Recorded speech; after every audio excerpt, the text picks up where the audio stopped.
Hey, that actually doesn't look terrible. Hi, everybody. Welcome back to Saul's Rest, where I am probably going to kill my friends tonight.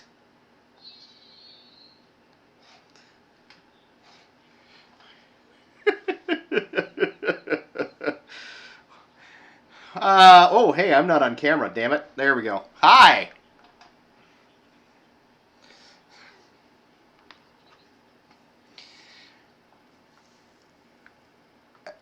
That's a tangent. I'm not going to go down that rabbit hole right now. So, you guys had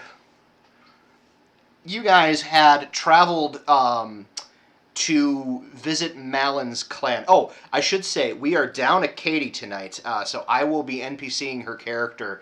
She will not be supplying any significantly helpful suggestions, because I know the answers, and I don't want to metagame on her behalf. So, in combat, I will be Jaegering her as best as I can, but in terms of suggestions or whatnot, she may occasionally just randomly slap Leoben upside the head, as is the nature of their relationship. So, you guys had traveled deep into the Thrufell Mountains to seek out the Volk clan, Malin's clan, at the behest of her mother's bodyguard / erstwhile lover, to find that it had been taken over by Malin's cousin, who, in younger years had not been a terrible person, but apparently had become one. You later found out that she had been displaced by a dragon. Upon confronting the dragon, you defeated the dragon and then proceeded into the dwarven mines, because that is where it seemed most of the rest that had remained of Malin's clan had been kind of herded and gone. You snuck past an ambush full of fire giants by disguising Malin as her cousin. You have since traveled through a portal and arrived in the kind of administrative offices that kind of manage this area's kind of mining operations. You have done a few of the... Oh, when you arrived, everybody immediately forgot who they were, except for Katie. As you guys... Eventually, Katie was able to kind of talk everybody down from their respective mistrust. And as you continued to search the area, you found a sarcophagus that had been smashed open, in which there was an amulet, and a couple of other things, or one other thing. The amulet was taken as you guys found your way to an room full of portals. And judging by your mistrust of your last portal, you weren't real keen to do anything with that. Eventually you found a room of some kind of healing, which you later learned was called the Burn Ward, which restored your memories. At which point you then kind of found yourselves heading up into the administrative offices, where you discovered that the iron golem that was there to protect the administrative offices was controlled by the amulet that you found on the dead dwarf. I believe Adira has that now, is that correct? Okay.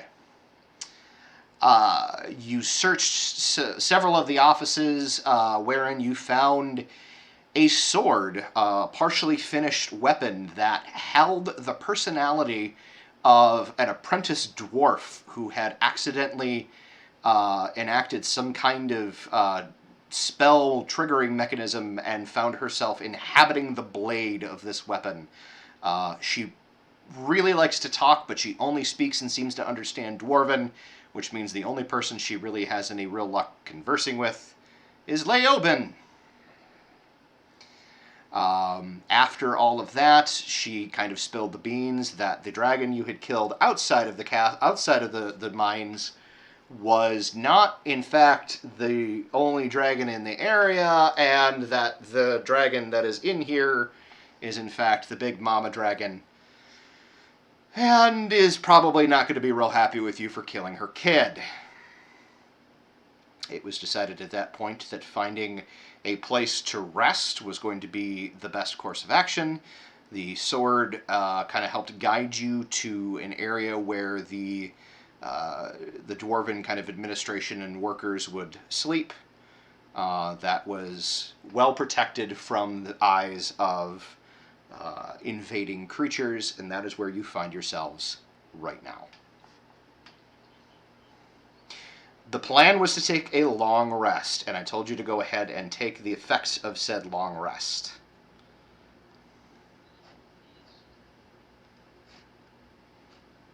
Who started it?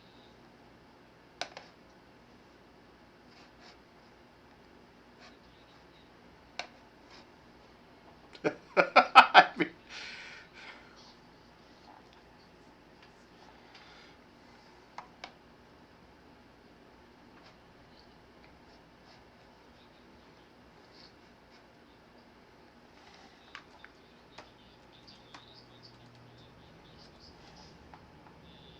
hold that thought. Hold that thought. Because y'all have not woken up yet. I've got a thing I need to do. This would have been better if Katie were here, but it'll still happen. Not yet. You will know when the sign is necessary.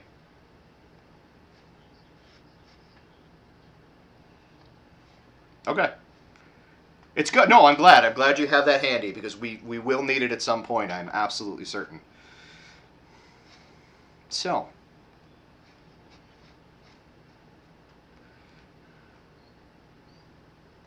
Nor should it. Um, Adira, you're resting, you're sleeping deeply. And you're not the kind of person that generally, like, you dream, everybody dreams, but you're not the kind of person that tends to remember their dreams. Um, you're one of those people that definitely, like, you've done and seen some horrible things, but you've kind of just made your peace with it. You tend not to have nightmares about the terrible things that you've seen. Um, However, as you slumber, you do begin to dream.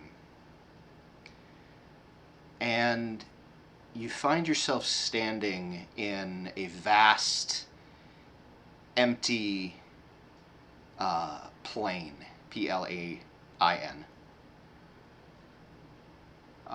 The terrain is desolate, full of dips and rolls and craters, but no plant life. The ground appears to be not dirt really, and as you kind of look at it a little more closely, like there's a fine kind of powder. So as you move, your feet just kind of shuffle underneath you. It kind of lifts and curls and eddies a little bit, and you realize that you're standing in what appears to be ash. And you look up at the sky and you realize there are no stars. It is pitch black. The only way you even can see is and we lost Brian, but he'll come back, is the eyes, the abilities granted to you by some thing. And as you kind of stare up into the night sky, two twin stars like eyes appear. And you see a little further down the curl of smoke of a large bestial creature staring down at you. And you hear a voice that is deep, and not so much in your ears, but in the kind of cavern of your skull. You hear this deep, resonant voice. Are you prepared?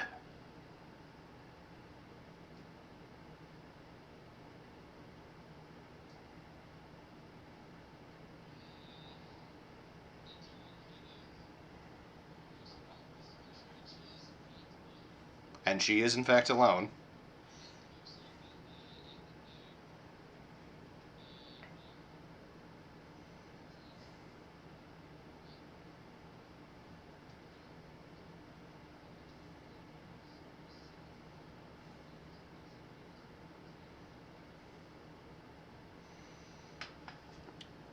The darkness seems to kind of slither down, and you see this black shape with the kind of ephemeral consistency of a shadow. It appears to be vaguely draconic in shape, but the best you have is a silhouette. As the creature lands on the ground, and like, for a second you don't think, like, a shadow doesn't have weight, a shadow doesn't have mass. So for a second you think, okay, well, it's not really there, but then as it touches down, you do see the little tendrils of ash rising off the ground. What is to come will be far worse than what you face now. So again, are you prepared?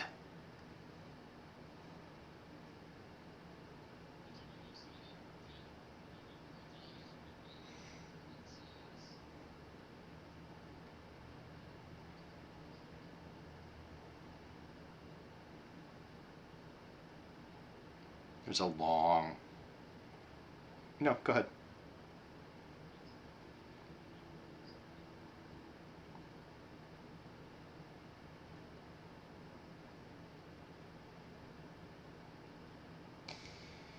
You are my chosen.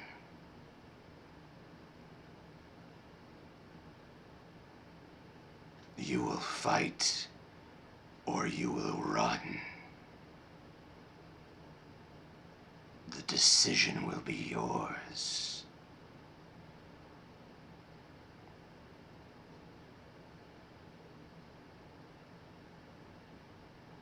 But what you decide will determine the outcome of many futures.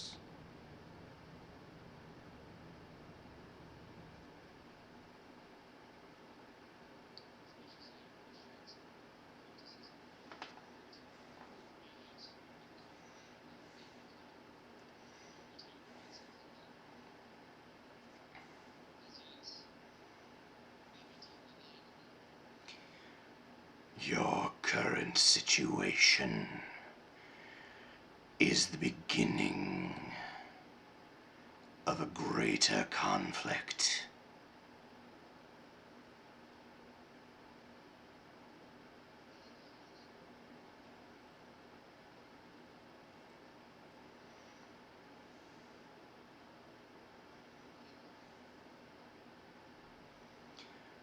Once you commit to an action, it is wise that you stick to that choice. And for the record, that voice fucking kills my vocal cords.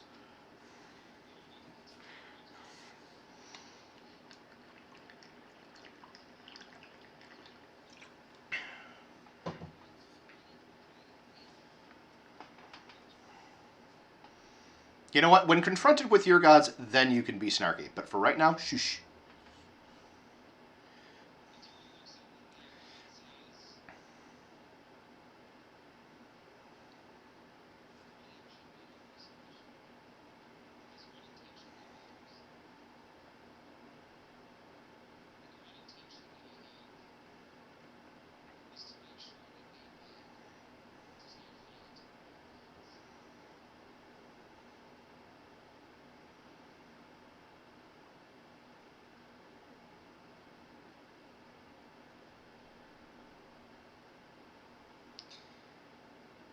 Everything kind of fades around you to blackness, and you sleep dreamlessly for the rest of the night.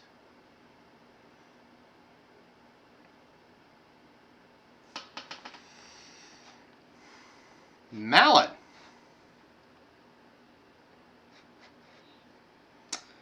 You also have drifted off to sleep. Like you do. Where are you? There you are. And you awaken, not awaken, you kind of come to consciousness sitting on a, I don't know what they're actually called. I know them as fainting couches. Yeah, chaise lounge. You are kind of seated in a slightly reclined position. You're like half reclined, half sitting in a kind of prone position. You're comfortable, but you're in a dark office. It looks like there's a desk, large. It's dark in there, and you don't have dark vision, but you more get the impression of these things. There's a large desk that kind of dominates the room. There's the chaise lounge that you're kind of laying on. There's a door to your right. There's a series of what looks like shelves, but it's too dark for you to really determine what is there. And kind of standing, not like directly over you, but kind of removed and leaning against the desk. You see a robed and hooded man kind of leaning against the desk in a standing position with his arms crossed.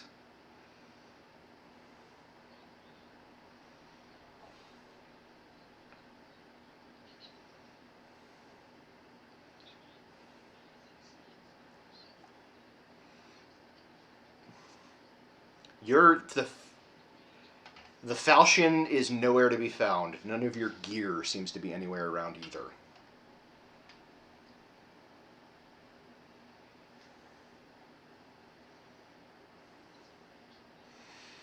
Um, you get the impression that he's aware of you, but with the hood and everything, it's really kind of hard to see if he's directly like looking at your face or he just seems to be standing there waiting.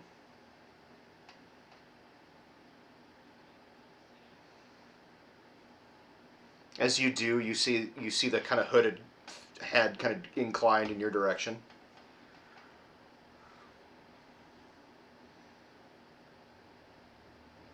My name is Caruth, and you are in my home.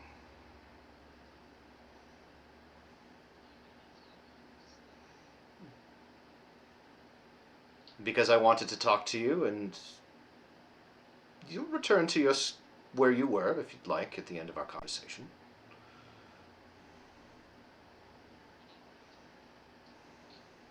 I want to know if you're prepared for what is going to come.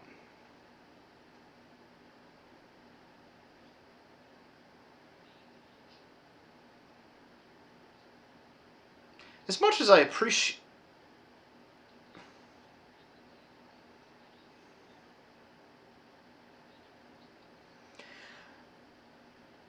The sarcasm aside, and don't get me wrong, I do appreciate some good sarcasm. It's not the kind of information you want to slap somebody in the face with, so bear with me.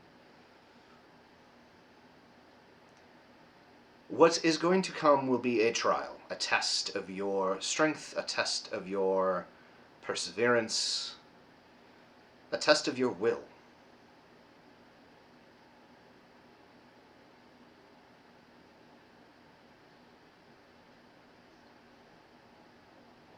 Stubbornness will get you to a point.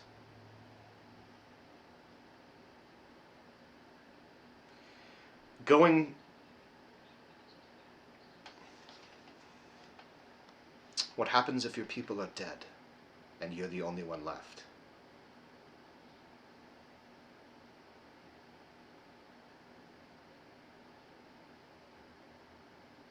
That is to what I am referring, dear Berserker.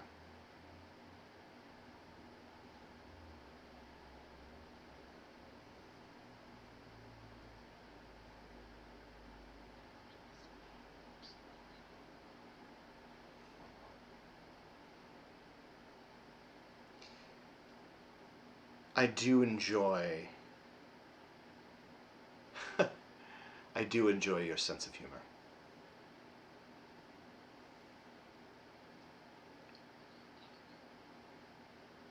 Nothing in particular, just that I've had my eye on you for a while.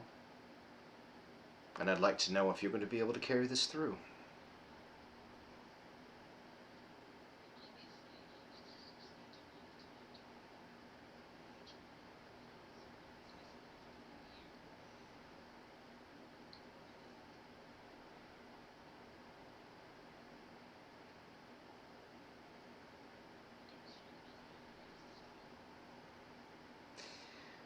You're correct, but then I'm also not a man.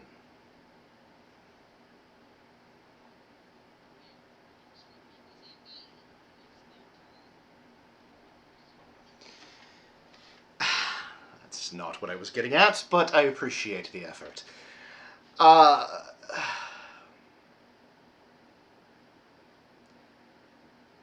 lot of work went into creating everything.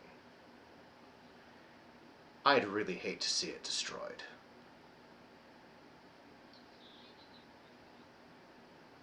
You really don't.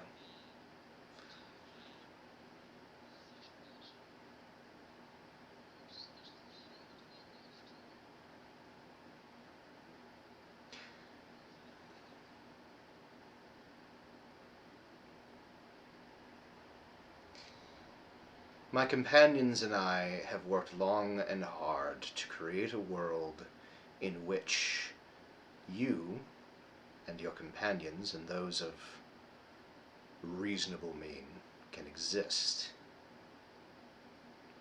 And now there are those that threaten to destroy everything.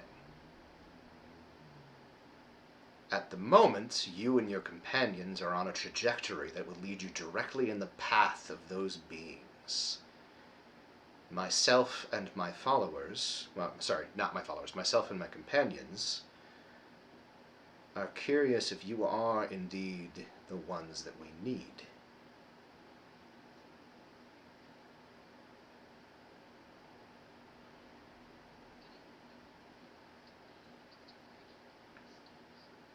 Indeed. It's where I keep all of mine as well.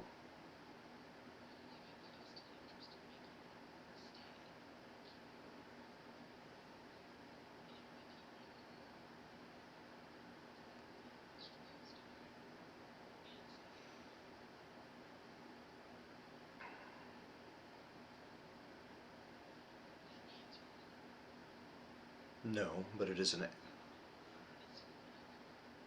Wasn't looking for any specific answer. That's not true. I was looking for a specific answer. I was not looking for a specific answer other than what you just gave me.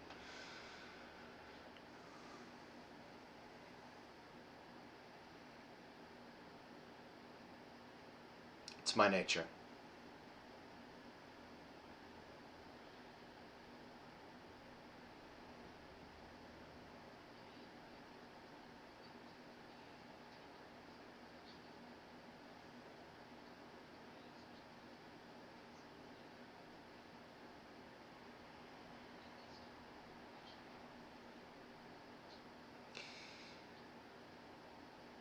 Without spoiling the ending, I would say that is a strong possibility.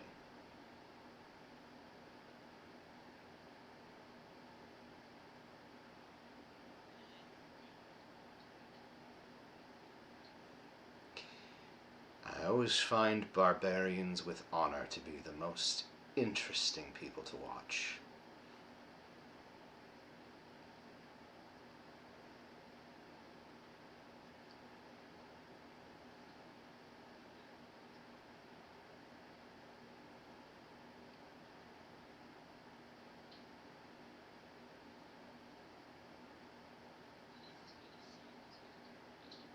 Yes, of course. Nothing worth doing is easy. Or so one of my counterparts would say.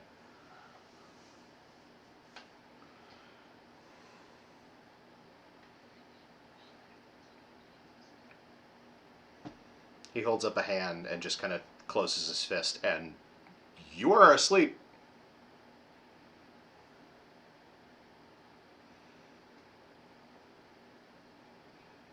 Kira.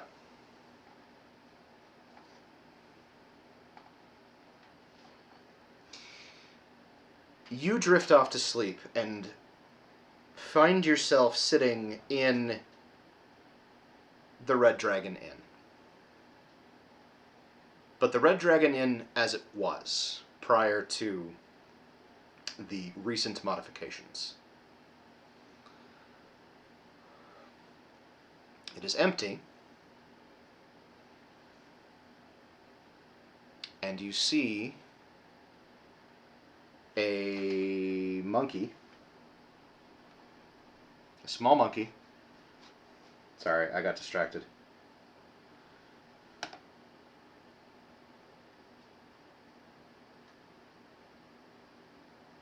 Got it.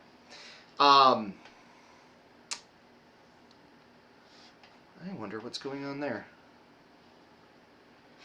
So evidently we're having some technical difficulties here. I'm going to quick take a look and see what's going on.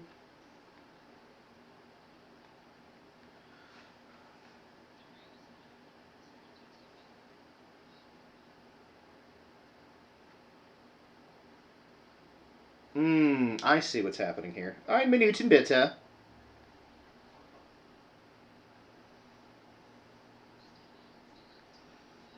You hang out and stare at the tiny monkey.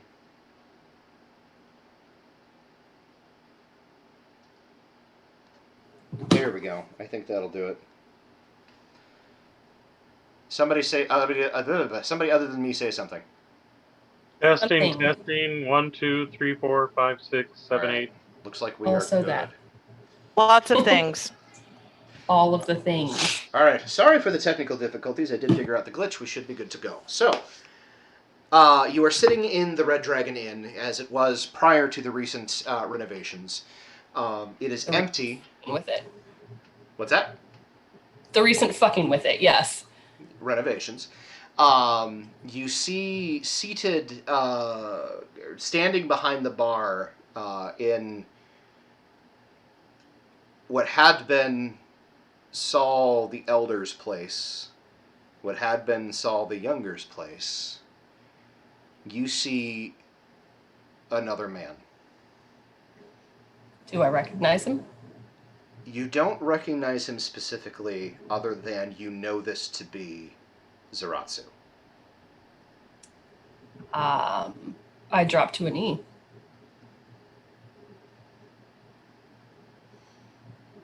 You see him kind of literally just kind of climbs up on the bar and then sits crisscross and literally just Putting crisscross applesauce on top of the bar. sure is. I'm so here for it. I like him already. And then All just right. kind of leans forward and looking at you, just kind of taps the bar in front of him and gestures. I will stand. Does he want me to sit on the bar with him? Mm-hmm.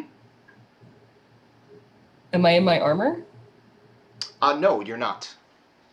Okay. Sure, I'll... Do I have both of my hands? You do. Okay. Otherwise, it's going to be real awkward trying to climb up on top of the bar. Sure, I'll climb up and sit with him. Okay.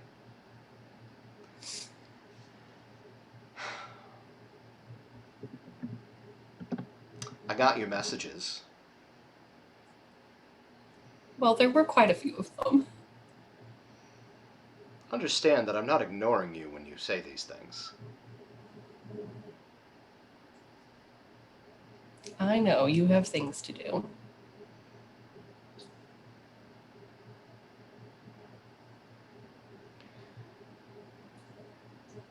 You have questions. I have a lot of questions. You understand that I'm not going to be able to answer all of them. I know. And some of the ones that I'm going to be unable to answer are going to frustrate you. So, like usual. He inclines his head.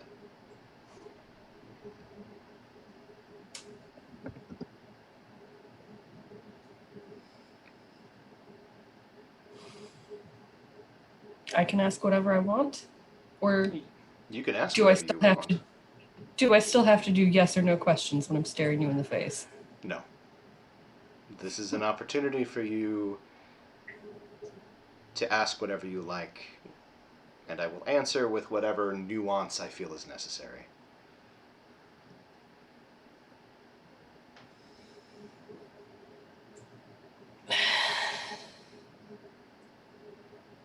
I don't even know where to start. This haversack. Did you mean for me to find it, or was that an accident?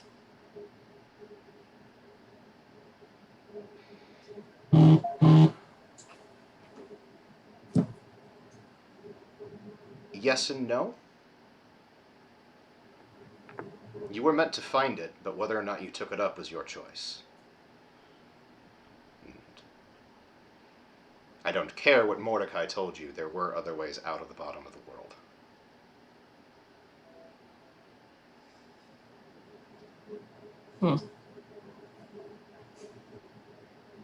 What a surprise. Mordecai was a dick.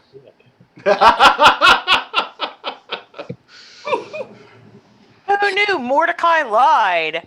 We're all shocked. We're very shocked. By the way, part of the Your sound just cut out. my sound cut out. Mm-hmm. Yeah, it did there for a second. Part of the reason why that phrase is ironic is it was a previous character of mine from back in the day. Gotcha. So It's hilarious. Sure was.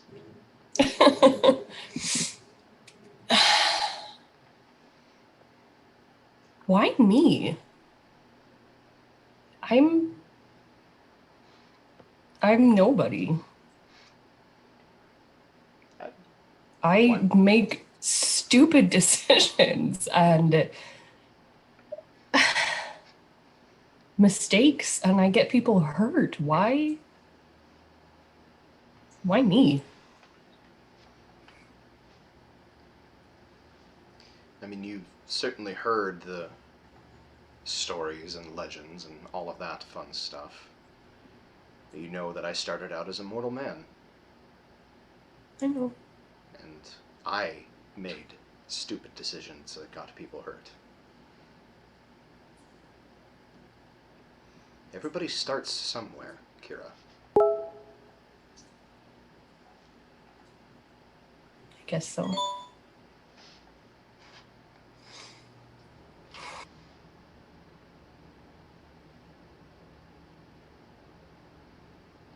Does it get easier?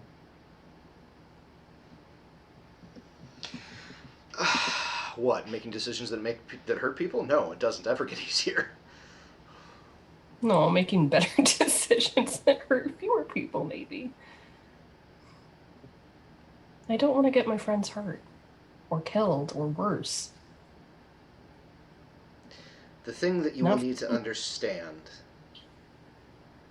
and the thing that will take the longest for you to understand, is that they are here and they are with you. Well, not here, but they're with you by choice. Their safety is not necessarily your responsibility. To an extent it is, as it is part of your vows as a paladin. But there are extenuating circumstances that are often outside of your control.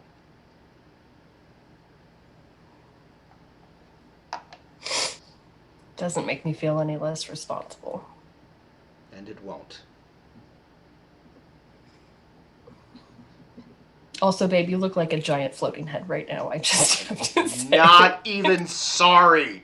it's real weird for me. I'm going full-on fucking Jor-El with this shit, and that is a That's his 1970s Superman reference. That's now his aesthetic. That's what I'm going for, goddammit. Sorry. I just the light, and it was funny. Are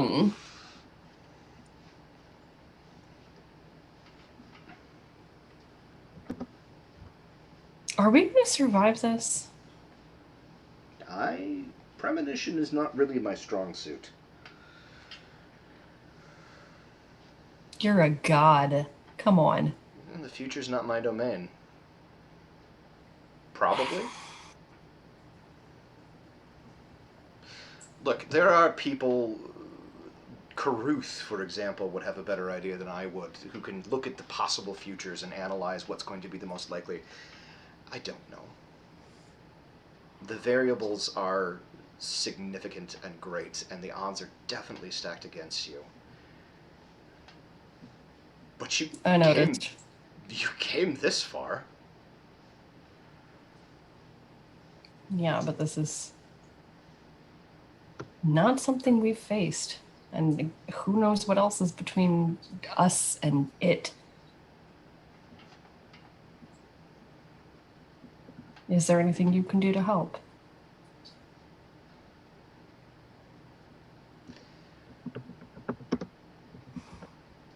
We know what it is. One blast from that thing could kill most of us. One blast. I'm limited with what I can do. I know. But is there anything?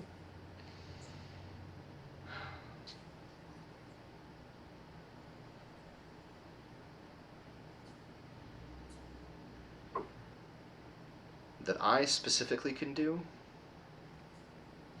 Yes. That I can tell you right this moment? Well, no, you'll find out in the morning.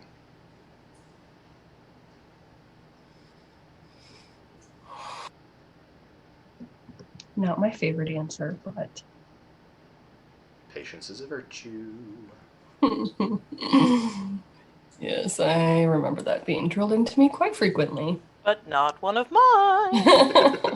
It is Not when right it's now, it isn't! not when we're talking about everybody I care about dying. Speaking of people I care about dying.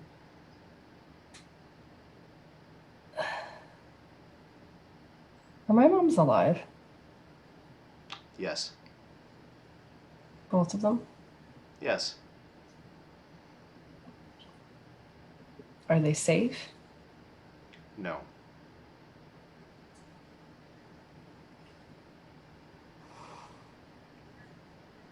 Are they likely to survive until I can get to them? He kind of... I know lightly- the future's not your thing. Your moms are formidable. They are not safe, but then anything in the city is not safe right Have they been captured? now. No.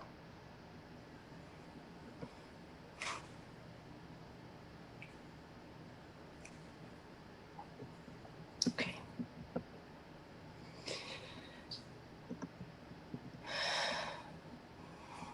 What do I do?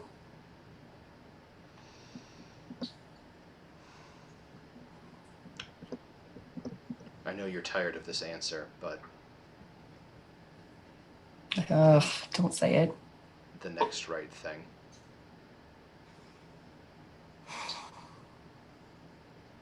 Is there anything down here that could help us against the dragon? Anything we need to find? Any object that, I don't know, could exploit a weakness? Yes, there is. I would also have Adira take a closer look at that warhammer you picked off of that dead dwarf. Okay.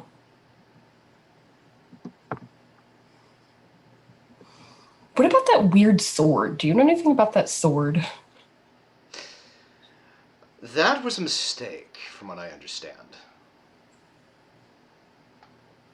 Is it useful? Other than the person who chats with Leoben from it? Yes, but probably not in a fighting sense. Okay. She was not much for combat at the time. Fair, I suppose. Is there something we're missing?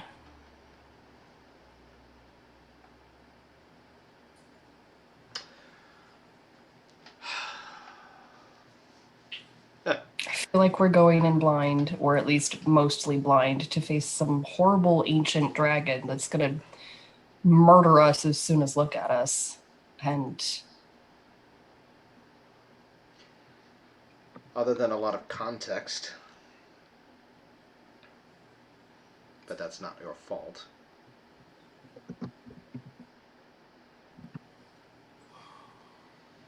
is context going to change anything? Not particularly.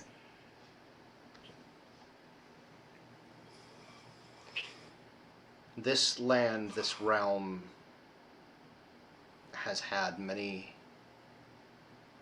tragedies befall it. I believe your historians refer to them as epics. If I were to give this one a name, I would say that you are about to enter the epic of dragons. Ugh. Well, that's not really a good thing.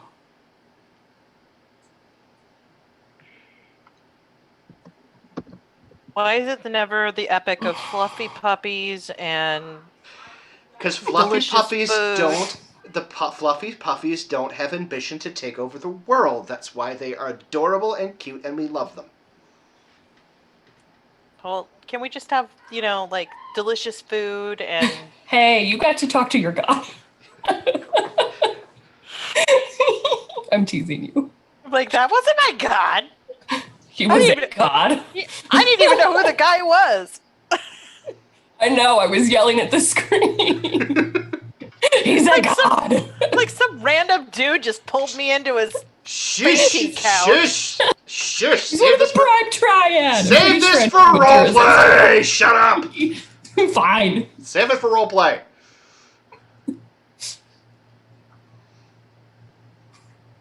The Epic of Dragons. Yes. Wonderful.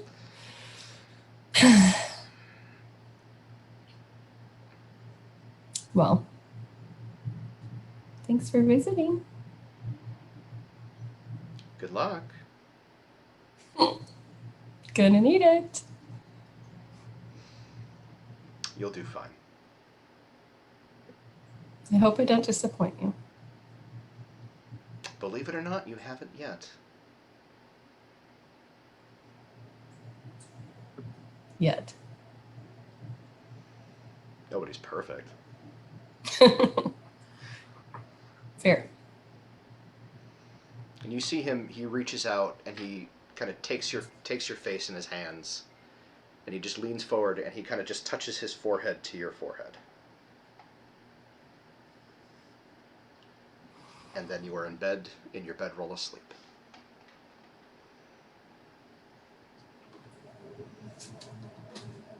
Leoben! Hi. Yeah, hi, how's it going? Oh, You're You're sleeping.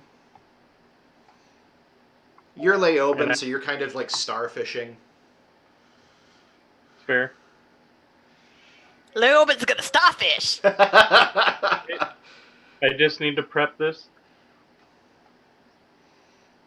Okay, now we're good. Please. Now, you please. told us what it was off of the mics. Why don't you tell our listener or our viewers what you're drinking? So a good friend of mine decided to gift me for my birthday a 12-year-old bottle of very tasty rum. I believe it was. Now I'm brain farting on the name. I think it was called Donnelly's. No, that's wrong. I apologize, but it was 12-year-old rum. That's the important part. So I'm taking a sip of tasty, very smooth, very tasty, delicious rum before I die.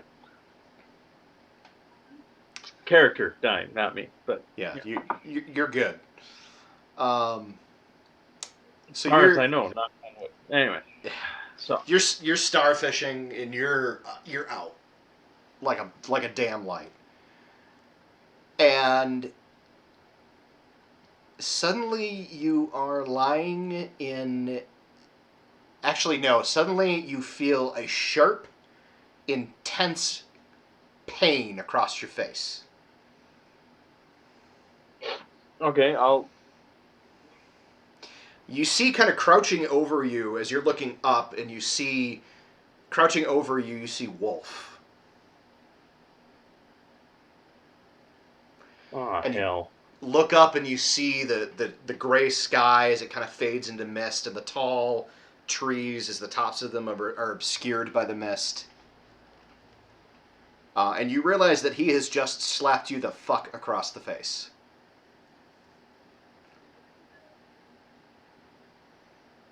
And now that my brain has realized that, for a second time I'll say, oh hell. Hi.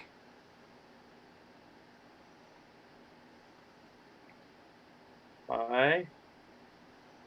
How's it going? Pretty shitty. Oh, it's gonna get worse.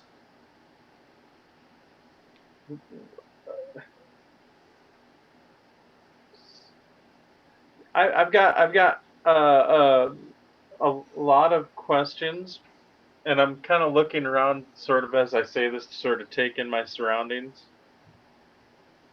But the first question would be, where are we, and why are you here? Well, you're in my domain at the moment, and I'm here to tell you that things are gonna get a hell of a lot worse.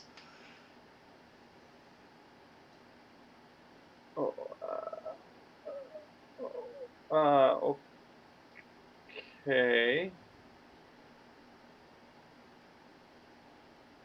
Care to elaborate, or just want to keep it vague and dickish?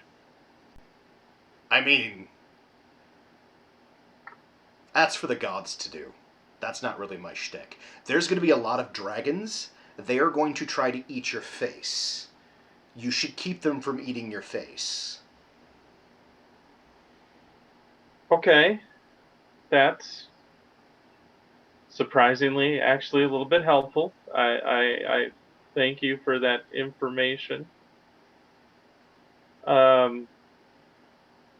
Is there, just throwing this out there, is there do we know, is this in regards to the red dragon that we may soon be facing, or was there other dragons? Yep. Right, vague and dickish. You don't like that. The red dragon that you're going to face is a right bitch. And she is definitely going to try to eat you, fry you up real nice, and eat you like motherfucking popcorn. Okay, but everything else that's kind of going on in your little neck of the world right there, there's also a bunch of other dragons who are pretty much doing all of the things. Like they're behind all the things? More or less. Wow, that. And why are they out to get me in particular? I mean, the red dragon, you don't have to explain that. We're pissing it off, and we may have killed its baby. Oh no, you definitely killed its baby. Yeah, I'm trying to get past that. But why are these other dragons wanting to kill us? Oh, they don't right this second. See, here's the thing. Oh. You going and killing this big, badass Mama Jama dragon is what's going to put you on their radar. Oh.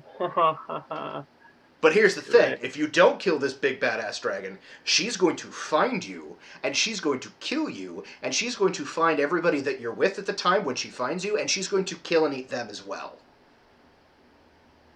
Because y'all killed her baby. Yeah. Huh. Okay. Okay. Well, I've literally got a legendary assassin I'm talking to here. Do you got any helpful hints? The one that I've got, you're not going to like. Well, I mean, like, you're really not going to like. All the news that you've told me so far has been terrible. What's a little more heaped on top gonna make any difference? Okay, so the last dragon that I fought, admittedly, I was a little more experienced than you were at the time. It's fine. You probably, maybe can still pull this off. What happened was, the dragon went ahead and just sat on me, so I just kind of aimed myself for its butthole, and then I climbed up its colon, and I ripped out its heart and crawled back out through its butthole.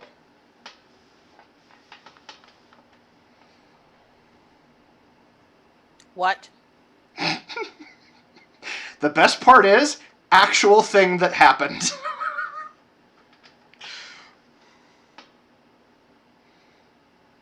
Yeah. Wolfman. I am so not doing that. Look, you wanted advice. That was the last time I fought a dragon. That's what you got. That's fair. And then I'll take out my water skin and pour some water in my hand and then use it to wipe off my face where he slapped me. I mean, I've cleaned since then. Uh-huh. Also, I'm an immortal psychopomp now. I don't know if I can carry germs. Psychopomp? What? What the hell does that mean? It means I ferry the souls of the living to the land of the dead. Oh. So does that mean I'm... Oh, not yet. Oh. So what, you're just kind of waiting on the sidelines, waiting to... Ferry your ass Just- across? Yeah. Well, maybe. Fuck. Look, the last time we talked, I said you remind me of me. And you do. You do remind me of me. Slightly less murdery, but still. Well, I mean, you know, I admit I was kind of going down that path, and they did fucking kill my mentor, which, well, that lady fucking had it coming. But, yeah, I met someone, kind of who, why the fuck am I telling you this? Anyway, so lots of dragons, horribleness. We brought it upon ourselves. No way out of it. I'm slightly less dickish than you. I guess, is there anything else you want to tell me? Nope, I just want to reiterate. Way to active listen, Leopen. I I just want to covered all my reiterate. bases. Thank you very much. Dream Mullen, go shush over there. All right, anyway. Nope, I really want to reiterate. When in doubt, aim for the butthole.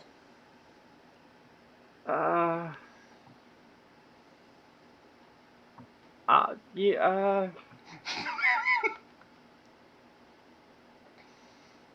All right, can I go away from you now? And you're in your bed asleep. Okay. I'm probably gonna wake up because that was effing nerve-wracking. Yeah, kind of was.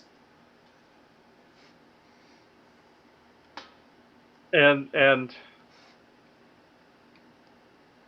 realistically, I'd probably go talk to Katie, which I know you're Jaegering her, so to speak, but being that she's my sister, I'd probably run to her first, I imagine. So you wake up. And you kind of, oh, what the fuck? And you kind of glance down and you see, like, because where you are on the map is kind of where you guys had spread yourselves out. Sure. And you see sitting on the ground, kind of resting against the stone, petting an animal, a dog of some kind, is your mom.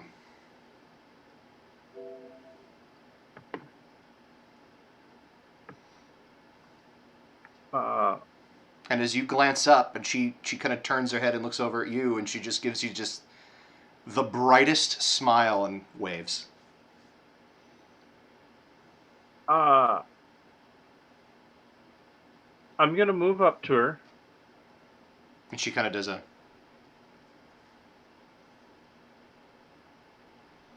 And as you move up, she starts to whisper, and she's... I hear you're having dragon problems.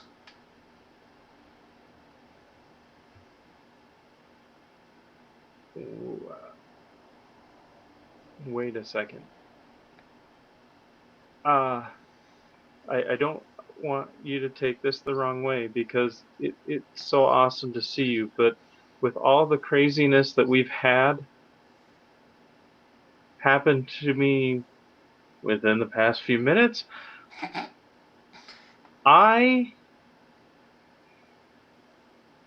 tell me something that only my mother would know.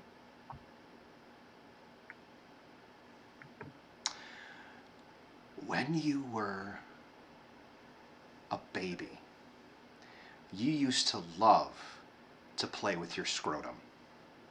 And you would yank on that shit so fucking hard that your father was terrified you were going to pull that crap off. Mom! And I go in and give her a hug. She hugs you back.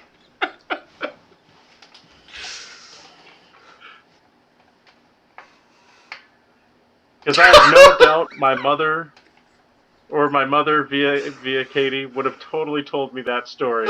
Yep. Because my parents tell me stories of when I was a kid doing stupid things, not necessarily tugging on my wiener, but I'm just saying.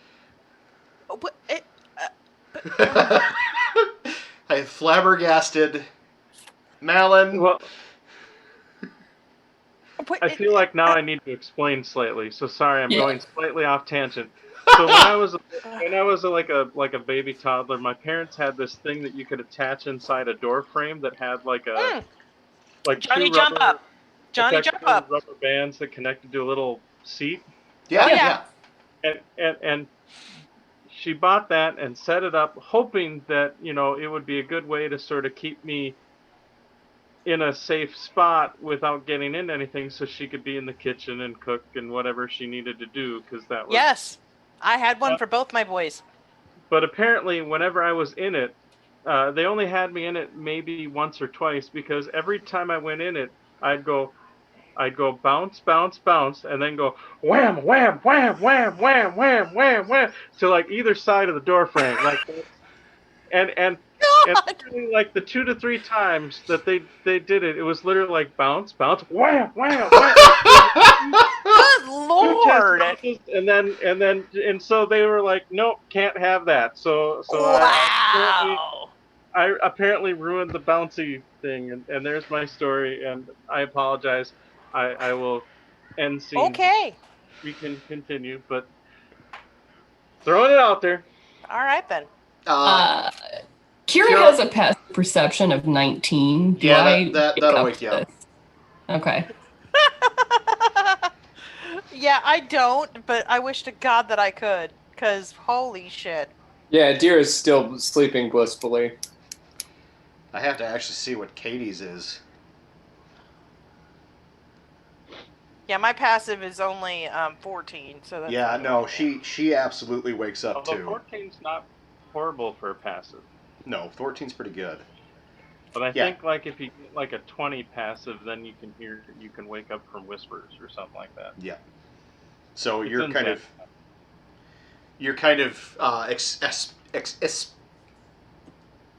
loud proclamation. I can't think of the word right now. Exclaiming? Exclamation maybe. Of Mom! And giving her a hug. Kira and Katie both awaken. Wait, would a passive perception of 12 wake up? Okay, cool. I think if you've got like a passive of like at least I want to say a 15, then regular talking might wake you up. Yep. Yeah. It's in Xanathar. That's all I really know. Yeah. Leoben, you okay? Oh my God! I'm sorry. Didn't mean to wake you. Who's your friend and how the fuck did they get in a sealed room? Well, Kira, I would like you to introduce you to my mother. And you see, I'm gonna switch my profile pic real quick to what she looks like. If I can find that damn picture.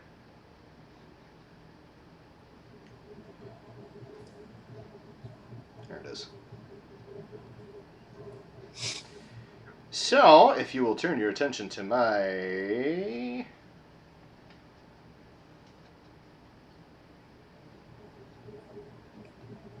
I mean, your mom's kind of hot. I don't say that out loud. Dude, don't hit on people's parents. Ick! But their brothers is okay, I guess. Yeah, well, he's at least closer to my age. I mean, to be fair, I'm probably going to live for like the next 2,000 years. So what's the difference of a century or two? Yeah. So she kind of... Greetings. She offers a hand. Katie is kind of bleary-eyed, like looking... She kind of... That was... Oh. I guess that actually happened. Do you have a name that I can call you? Oh, yes. I am... Aranyi? Aranyi? Is that how you pronounce it? Aranyi? Spell it. Aranye. Yeah. And this is the parent that you and Katie share, yeah? Yes.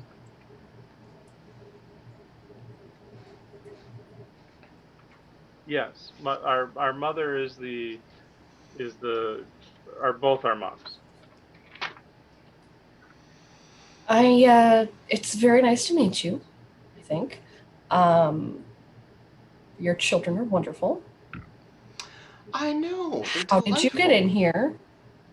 And why are you here? Transport via plants, and because apparently you need help with a dragon. Meanwhile, this little, like, this not little, he's a good-sized dog, is kind of moving around and, like, kind of jumping around between you guys. Think like an excited corgi. What's the name of her dog? She Should did I not have... say, did she have this dog when Her she was dog... here? her animal changes form periodically. He is actually a familiar. Because druids now get the Find Familiar spell. You do know that when he's in this form, his name is Bamf. B-A-M-F. Bam? Yep. I like it.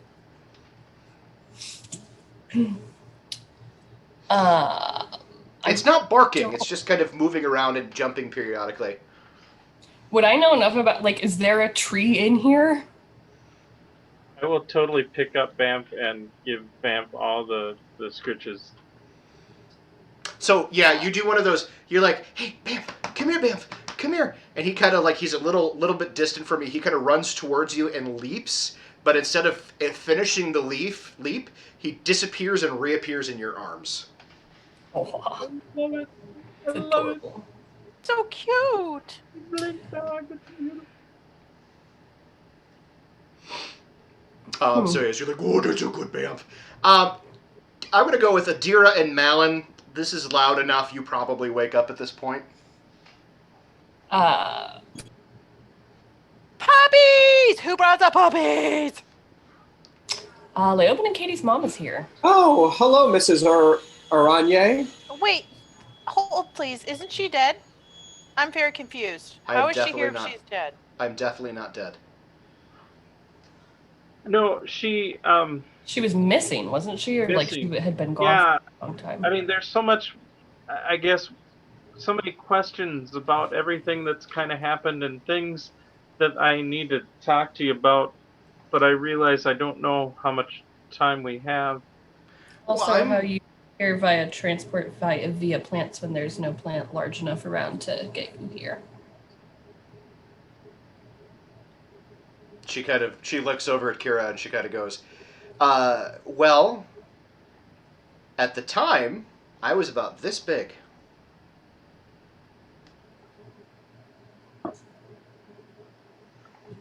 Huh.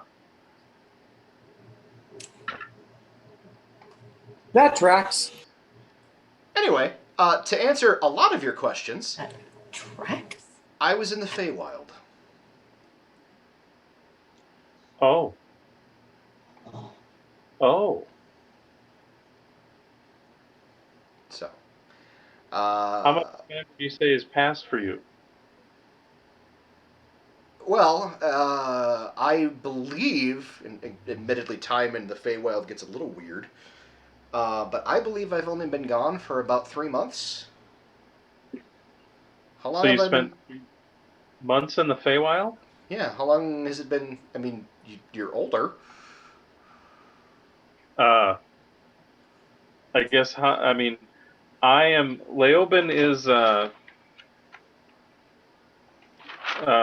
17. I have him listed as 17 years old. Okay.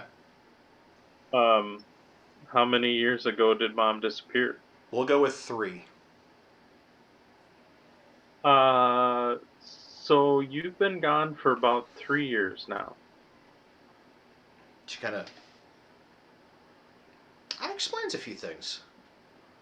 She kind of, like, measures your height, which you're now actually taller than she is now. When I left, you were, like, here. So, so a few things have happened. I guess more than A few things. Meanwhile, Leoben's had Bamf as he goes. So a few things have happened. Malin wakes up, goes puppy, and the dog just kind of and poof, out of Leoben's arms and poof, reappears in Malin's arms. Oh, go puppy, go puppy, go puppy, go puppy. Who brought the puppy? That would be me. Oh, Malin, that's my mom. While Bye. all of this is going on, can I just lean over to Adira real quick? When you have a chance this morning, we need to take a closer look at that warhammer we found, off of the dead dwarf. Can you take some time to identify it? Adira takes 10 minutes as this is all going on to identify it after having said hello to Mrs. Aranya like she hadn't been gone for 3 years. Mm-hmm. And she did respond. She's like, "Oh, Adira, you're looking very nice. You've grown up to be quite the lovely young woman." Adira blinks at her and just goes down to the hammer. Humans grow so fast. Oh my god. Anyway, sorry. And Katie kind of, okay, so it's weird. I had a dream that I was visited by Lunatara. Well, that rounds out the trio. And she asked if there was any one person I could think of to aid us in our endeavor, who I would pick. And honestly, the first person I thought of was Mom. Admittedly, the second person I thought of was Saul. But Mom was the first person I said. And apparently that happened? Kira, sort of under her breath, will grumble, "Oh, sure, she gets to pick someone. Why couldn't I have brought Saul over? Are you kidding me?" Well, I mean, it. Wait a minute. Did everybody have weird dreams? I mean, it wasn't weird, but it was a dream. Yeah, I got visited by Wolf. I'm sorry. There was a shadow something. I don't know. A shadow something. I don't know. It talked to me. It had a very raspy voice. Well, what did it look like? Like living shadow. In the vague shape of a dragon. In the vague shape of a lizard. Ah, okay. Would Kira know? Kira, you can make an Arcana check. Or a religion check, maybe? Or a religion. I'd say either one. Well, my religion is a +5, so that's what I would like to roll. Adira, you can roll too. That is an 18. Not bad. Okay, find my damn Arcana. 24. You are both fair. Well, you know for a fact that it was a shadow dragon. Kira would know the stories. Right. And you both have kind of a sneaking suspicion. Well, okay, Kira, you have a sneaking suspicion that it was, I have to get the pronunciation right here. Pythoria? Yeah, Pythoria. One of the progenitor dragons. Adira, you know beyond the shadow of a doubt, no pun intended. Reich's not here, somebody had to do it. You know beyond the shadow of a doubt that was definitely Pythoria. Who is one of the original kind of gods of this world.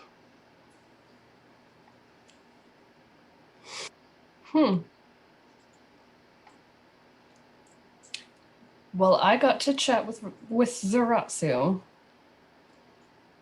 Who did you talk with, Malin?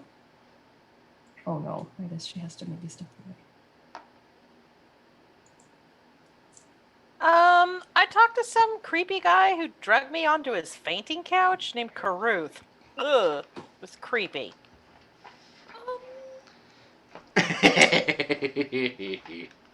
So what? Caruth is a god. Wait, seriously? I I just thought he was a date rape dude. No. Oh, God, please stop talking.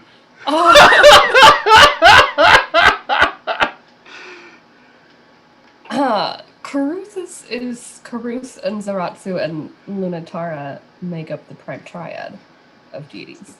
Oh, well, I Um, was on his fainting couch. That's very interesting. What's and out of character? Like, I mean, if they're the prime three, I imagine maybe we've heard of them in generic reference, but for the life of me, Brian is brain farting. Could be the rum. Probably the rum. I know Zaratsu is specifically Kira's deity that she worships. Mm-hmm. Not that I really know a whole lot about him right now, because again, rum. But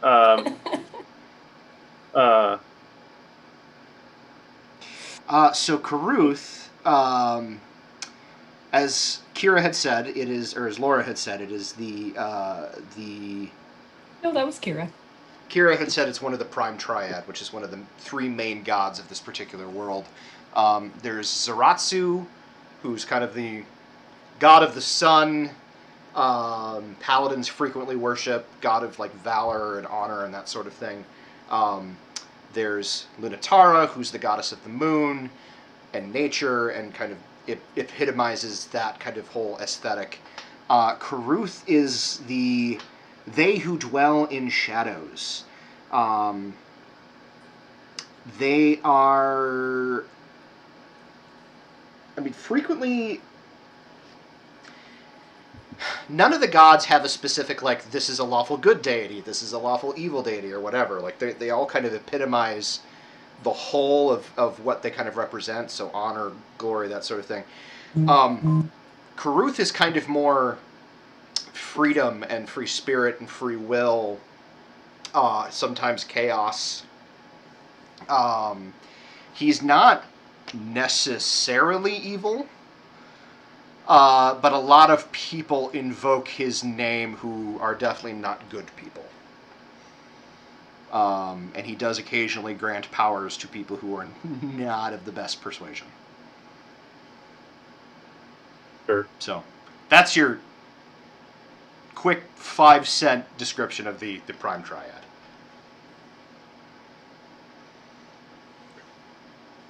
I feel like since we're kind of talking about weird visions or dreams that we had, Wolf was kind of had warned me of something coming. I also got a warning. I did too. Mr. Vague was vague. Well, Wolf was less vague, but fairly ominous. That when we fight this dragon, we're going to be kind of kicking off a chain of events that is going to bring us a lot of trouble. Because apparently if we don't defeat the red dragon, Mama Dragon will hunt us down and kill us and everyone we know. But in killing Mama Dragon, other dragons, we then go on other dragons' shit lists / radar, which means more dragons in the future. To be fair, from what Zaratsu said, he referred to this as the Epic of Dragons. Yeah, that sounds something like what Wolf said. I don't think getting on a dragon on the dragon's general hit list is avoidable at this point, but... Well, and that was... Caruth strongly intimated that my tribe is dead. Oh man, I'm sorry. Oof. Sorry to hear that, Malin. How are you handling that? I'm numb. There'll be time to mourn when the dragon is dead.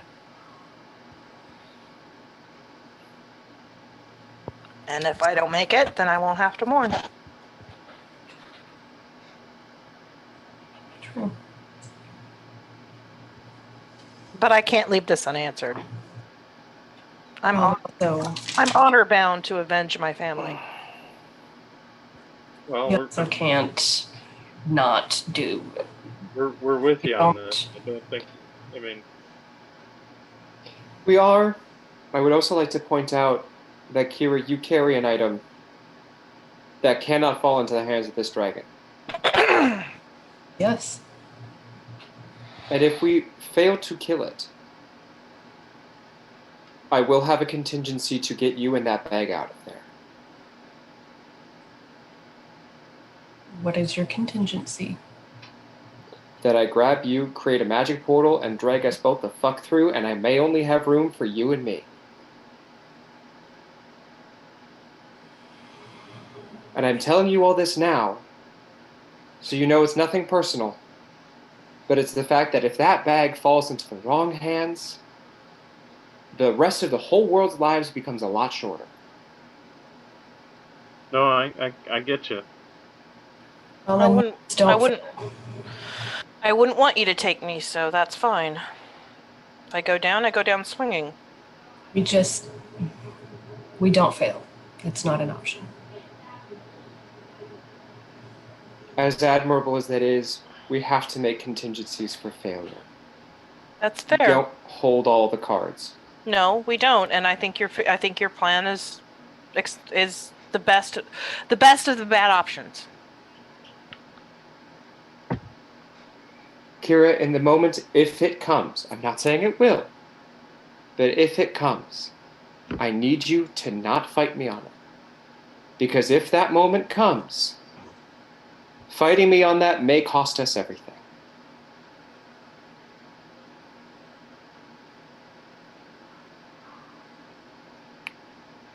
I understand. You need to tell me before you grab me. Of course. Well, and for what it's worth, I do have the helm. I mean, it is charged if needs be. I'm just saying that is an option if we need it. Bamf kind of whines, disappears out of Malon's arms, kind of reappears at Kira's feet, and just kind of does that doggy shoulder check. I give him scritches on the top of the head. He licks your hand. It's me or the dragon. One of us is not walking away. As long as it's not both of you. You guys get out. You guys do what you need to get out. But I'm not leaving.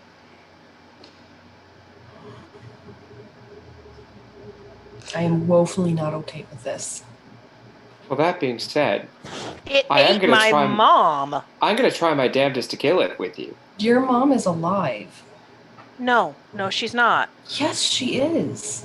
All we know is that the totem she wears is somewhere in this No. tunnel. She was alive yesterday, is what I know. Because I asked. She is alive. Okay, slight retcon. I thought we just located her totem. I did use locate object to locate her necklace. That just means I had asked Zaratsu using the commune spell if your mother was alive, and the answer was a very strong yes. So at least yesterday, your mother was alive. Well, I wouldn't be surprised if she found out that we killed her baby and they took my mom. It's a possibility, but at least yesterday she was alive. Yeah, She may still be.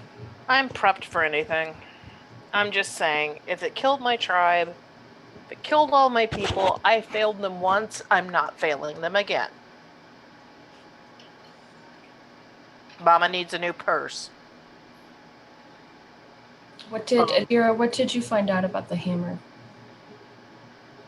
No, what did I find out about the hammer? Adira, you found out that the hammer is basically a holy avenger, but in Warhammer form. I give that to somebody that could use it, not me. Give that shit to Malin.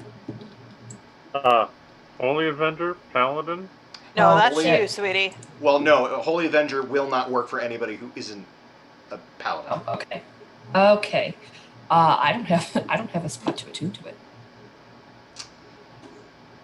Unattuned to the unattuned The to cloak. the I'll unattune to the cloak. or unattuned to the I'm waving my arm and you can't see it. Because what else am I it's attuned to? you're attuned to your Falchion. what is it My called? falchion. I'm attuned to my falchion. Yes, The falchion. I Thank you. cannot think of words Brain. because it's a Because fire it's a weapon. Yeah. and it's a fire falchion, and this sucker is immune to fire. And it's a fire dragon. Okay. There we go. Thank you for brain cells that were clearly left. Between the two of us, we put it together. Between the two of you, you have a whole brain at the moment. Okay. I'm It only is- half a bottle of wine in. It's fine. It's fine. It's fine. Everything's fine. How are you? You said it's So here's the thing, Do you Laura. have Hold on. It doesn't exist in D&D Beyond that's what I was about because to ask. typically holy avengers have to be added to swords. So what I'm going to have you do is I'm going to have you add, for the time being, the Holy Avenger Longsword, because it does the same die type of damage. For the time being, what we'll do is we'll treat it as a die 8 bludgeoning as opposed to a die 8 slashing.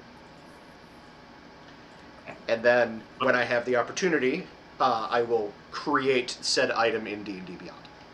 Okay. So for right now, just use the longsword stats, because it'll fundamentally be the same thing. We'll just hand wave it and say it's bludgeoning and not slashing. Awesome. I will sit for an hour and you said longsword. We correct? have to give her some time to kind of meditate on that. And as we're kind of catching up a little bit, I will take a moment to kind of take Mom off to the side. Mm-hmm. I just wanted to let you know, Yizri approached me. Oh, she did. Yeah, she told me a bit about what, well, Katie and I learned a little bit more about what was going on, a little bit more, I guess, of what you were into after she approached me. We admittedly looked into some of your stuff, and I actually have, because I believe I actually have it on my character sheet somewhere written, that I actually have, well, yeah, I have I pull out her letter from the statue. She nods. And then Yeah. Adam has to remember what was in the letter. I am also trying to remember, but I'm not. I just have written down letter from Mom's statue, and that's all I have written down. So I am sadly not very helpful in helping you in that regards. I'm going through my notes. Ein Minuten bitte.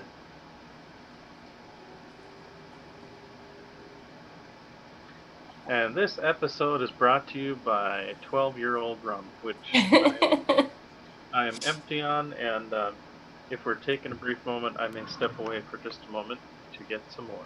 And wine and crime, Chardonnay. Ooh. There you go. And also some mulled wine. Oh, mulled wine sounds so good right now. I was outside. Well, not outside, but had to like run between my car and the house and visit the gas station. I'm like, you know what sounds really good? Some mulled wine. All right, I'll be right back. Okay. Mine is brought to you by my water bottle. There's a lot going on. If I drank and did this, it would not end well for anybody. Fair. Mine is brought by Chardonnay and Chipotle. Ooh, Chipotle. So please sponsor us. I'm actually working on that. Ooh. Not Chipotle, but finding sponsors. I was about to say, specifically a Chipotle sponsorship. Wow. That would be amazing. No. I unfortunately, as much as I enjoy Chipotle, I had Chipotle for dinner today, but it's not something I'll be seeking sponsorship for anytime soon. So. Could also be by the Mario Kart that's in the background with my children. They seem to be having a good time. Well, they haven't killed each other yet, so this is positive. Well, that's plus. Oh, hey, look at that. The haversack of terrible things and all the terrible things that are in it. I don't like the terrible things. Adam, do you have a write-up about Hyporia? I can't remember much about that dragon. I do. If you wouldn't mind sending it just somehow. Pythoria. Hythoria? Sorry. Pythoria with a P. Pythoria, as in... Delicious pie. Yes, like Pythagorean, but not Pythoria. Okay. Correct. You know what? It's what I have is mostly general knowledge anyway, so I'll just throw it into the Saul's Rest chat. Okay. Okay, you know what? It's a little early, but this might be a good time to just go ahead and take like a 10-minute break. Okay. Sure. Because I gotta go to the bathroom anyway. So we'll be back in about 10 minutes. And we'll see you shortly. Bye.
And we're back.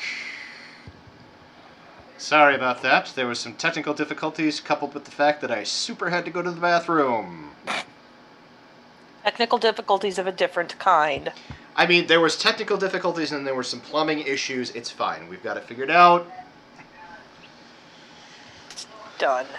Done. So, amid the various terse discussions as Kira sits down and attunes to the Holy Avenger Warhammer of Doom. Dun dun dun. Aranye will... Aranye? Anyway. Will do some catching up, talk about some of her adventures in the Feywild,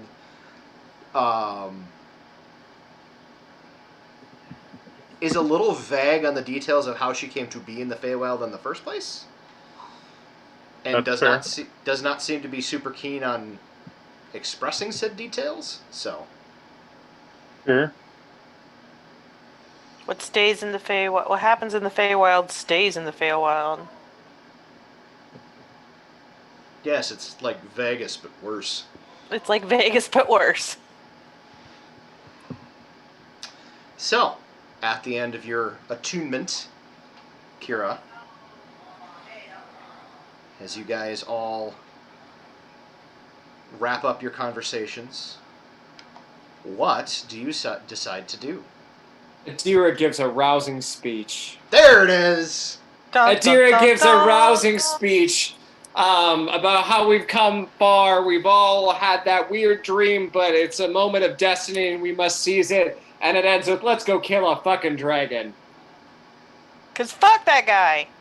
Fuck that guy. I've got In the End by Linkin Park in my Fuck that head. guy. Yes. How many hit points do we get from Oh, your 15 at this point.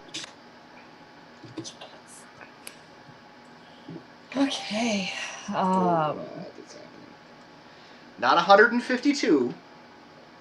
Why not? I like 152. That's a nice round number.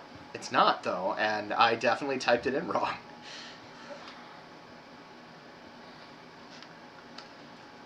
There we go. Let me real quick see if Katie has her various forms. She does! Yay! Oh, that makes me happy. Can she turn into a virus and give it COVID? No? Why? I'm pretty sure she can't go down to Why that size not? category. That's a size category that most druids are incapable of. Microscopic. I think it's a fantastic idea. You'll need somebody who's of the circle of the spores for that. Just give it, like super gonorrhea or something.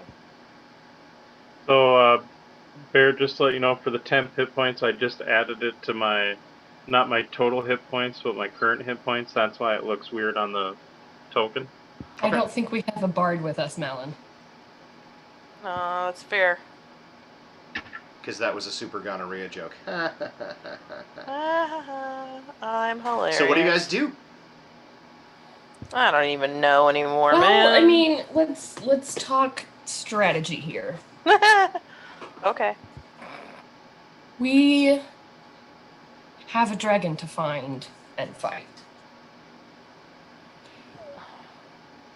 The special dwarvish sword that I think Leoben was talking to probably knows where the dragon is and how to get to it.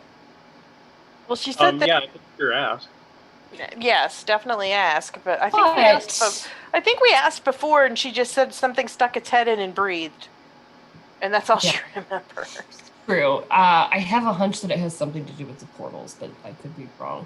That's fair. Or we could kind of scope out just the rest of the dungeon, and there's a possibility that maybe we could find other things that would help us in the fight. I mean, that's never a bad thing to go snooping around. I mean, But it would take more I don't time. think we went that way because it was sealed off. What way? I'm pinging it on the map, but it's farther south of where we're at. Well, we didn't go. Oh, all the way down there. We also didn't go. We came in the portal room, but we didn't go down this way to check out the sarcophagi or whatever the hell those are. It's because Leoben got very cold. Yeah, you guys Ah. came in here. Yeah, and none of us could remember anything. So I mean, I will say this Warhammer is pretty badass against fiends and undead, so I'm a little less worried about what might be down there. Because if I can hit it. Actually, let me ask the sword again. Oh, good call. So you Because grasp... as I vaguely recall, I think we actually talked to the sword about it, and I explained some of it, but I'm not 100% certain. So I was like, "Hello, friend Is that sword." my ears, or did Brian cut out? That's you. Can you guys hear me okay? Yeah, no, that was you, Adam. Yeah, okay. We're switch. Give me a second. I'm going to switch Earbuds? out my listening apparatus. That's going to get real old real fast. Malin, when you get a chance, you should go watch my TikTok that I just dropped. Okay. Maybe we'll try that instead. Whoa!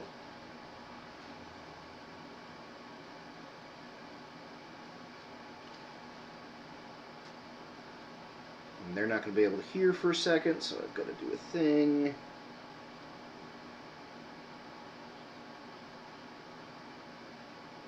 I'm using as ice cubes. Nice. Nice. Nice. Not really affecting the rum, but I'm sure the rum will be affecting the cranberries. Yes. That's a nice thought. Have you, I don't remember if you're in the drink group or not. Did you see I think Nick posted something about like sugar, like candied cranberries or sugared cranberries that apparently go really well in cocktails. Oh, yeah. Well, and that's, for New Year's, that's actually what we used as our ice cubes for our drinks for New Year's. So they kind of, our New Year's drinks were sort of of similar nature to the drink sparkler. that you guys. Mm-hmm. Yeah, that's a fantastic face. All right, Well, I am back. Technical difficulties have been dealt with. Hopefully I will not lose sound again. All right, go for it. Do the thing. Oh, hello, friend sword. Oh, hi! Good morning, how are you? I am great. My mother is here. Your mom?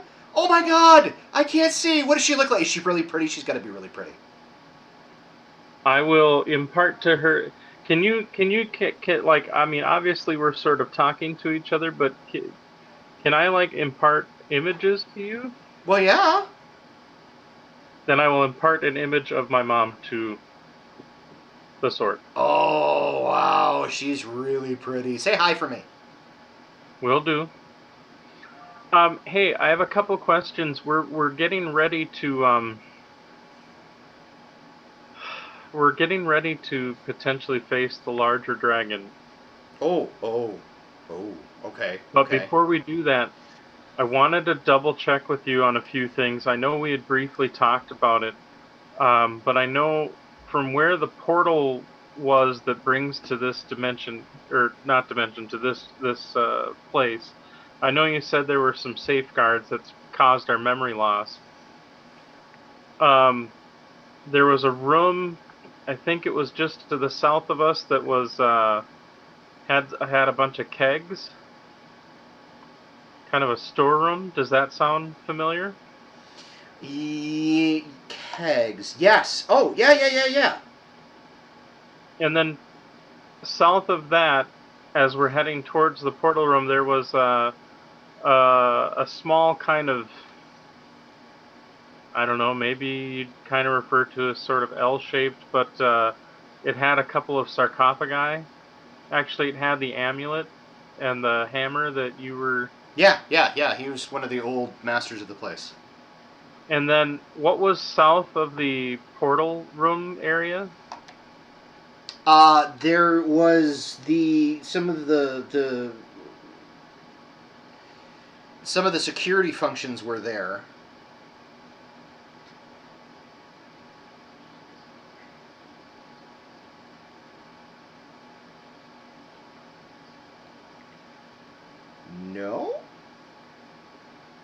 I don't think so.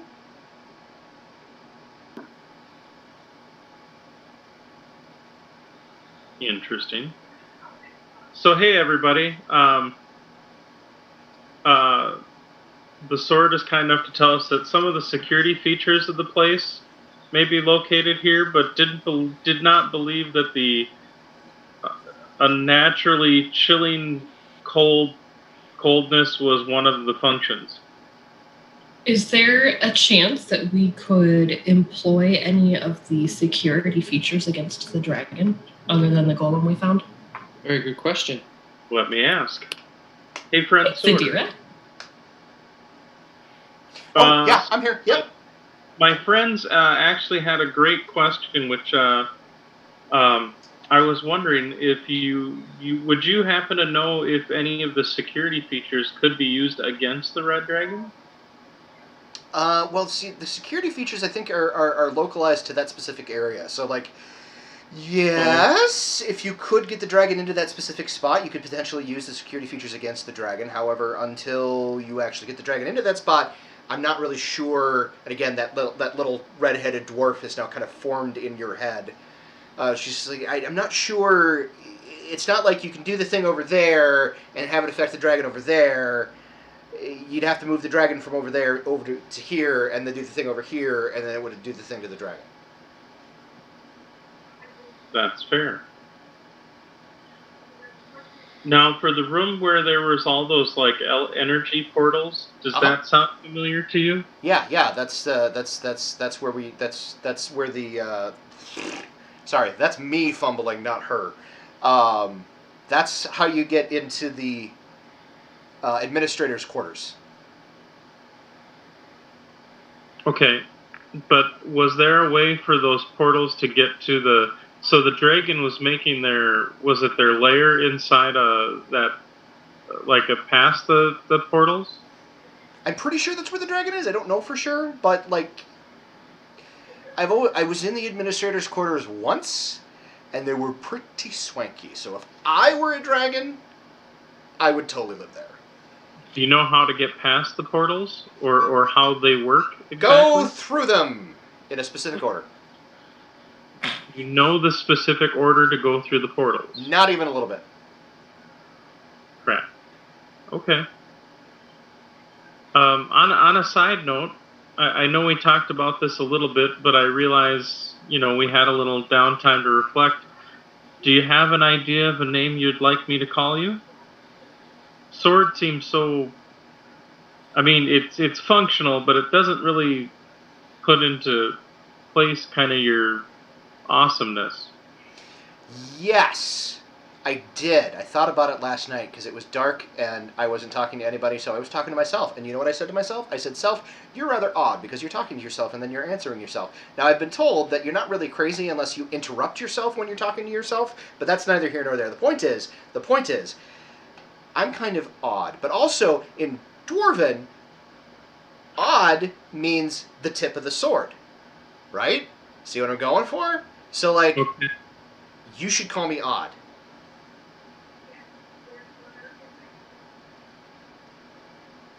You want me to call you Odd? Mm-hmm. Okay.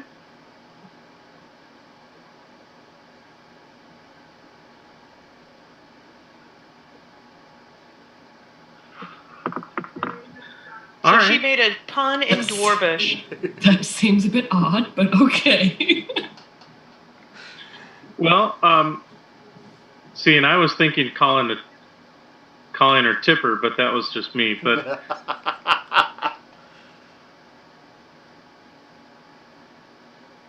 Odd it is. Well, all right. Well, I'll keep you informed as we're going along here, and let you know. I guess Now the sword itself is not like completed, right? Or was it actually completed? So the blade, the hilt, the blade and the hilt are all one piece. Like, it's done. It is a functional sword. However, like, the hilt has not been wrapped. There's some like sockets for jewelry and whatnot that aren't, like, jewels and whatnot that aren't there. Okay. So like It's done, but for the Functionally kind of extra stuff. working? Okay. It's not blingy, but it's functional? Right. Okay.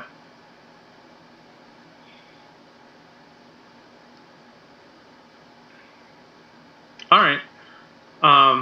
So yeah, just to let her know.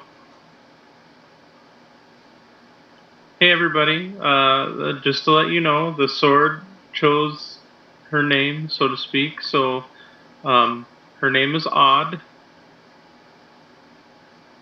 Like that is her name.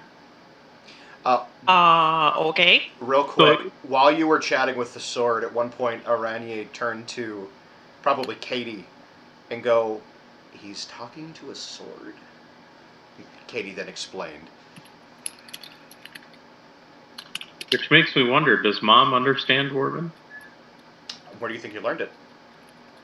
That's fair. That's fair. I could have learned it from Dad. You never know. I suppose. You learned it from Mom. Okay.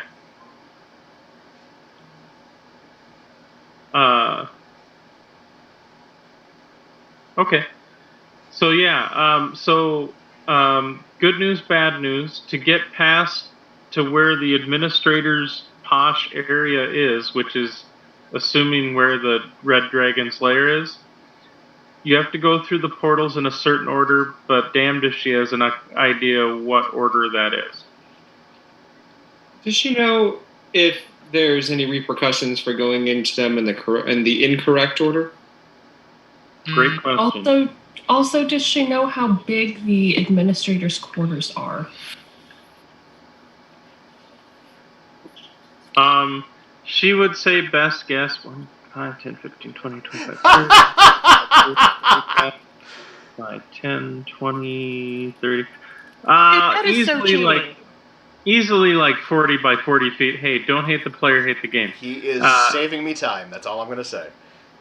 Roughly like to be 40. fair, I wasn't sure if it was accurate or if you were going to pop us to another map and it was technically bigger. So No. Well, she'd only been there once, but it seemed like it was 40-ish by 40-ish. So a fairly large hall, relatively speaking. And rather than roleplay it out, she will inform you that as far as she knows, there's not any real repercussions for going through in the wrong order, just you don't get to where you're going. Apparently, other than maybe getting turned around a bit, there does not appear to be any, or there wasn't any repercussions from going through the portals as far as she knows. is it possible that the security stuff down in that corner would have information on how to get through the portals? She said that pretty much the security stuff in that bottom, effectively in the bottom right-hand corner, was mainly to do with that area itself. Is there a chance that when we go back through the portal, we could lose our memories again? Ooh, good question. Because Hey, we need to go down there and turn it off.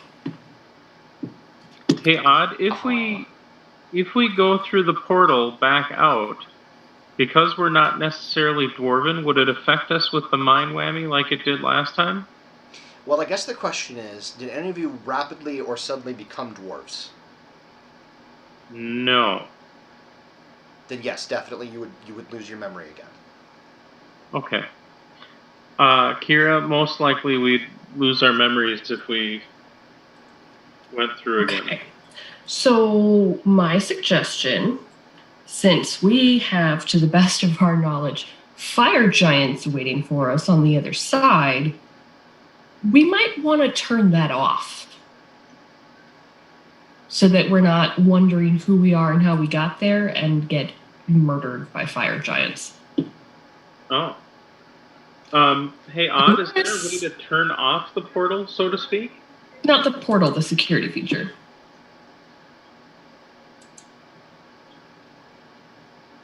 I assume that's what you meant, Brian, the security feature, not the portal. Actually, I meant the portal, because if we turn off the portal, then the fire giants can't come through it to mess up our stuff. You also can't get out. Helm of Teleportation says otherwise, but yeah.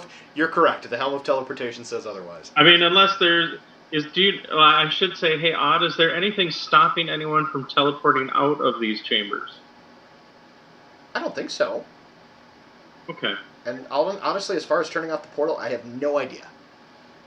that's fair. I know if all the other security is disabled, then the mind whammy, as you put it, doesn't function any longer. Oh, really? Yeah. Okay, so I'll let Kira and the rest of them know that. So we could try to teleport out, or we might want to just take the precaution of turning off the security.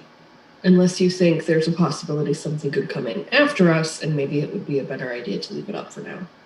I'm thinking, at least for right now, it's better to have it up because it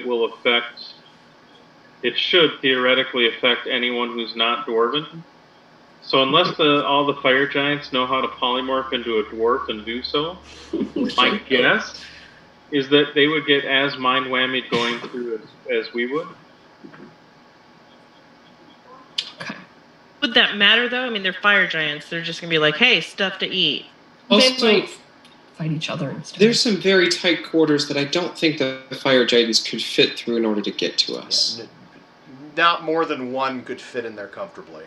And they would That's have true. to squeeze the fuck out of that. So Yeah. they would not be able to easily traverse it, I don't think. Yeah.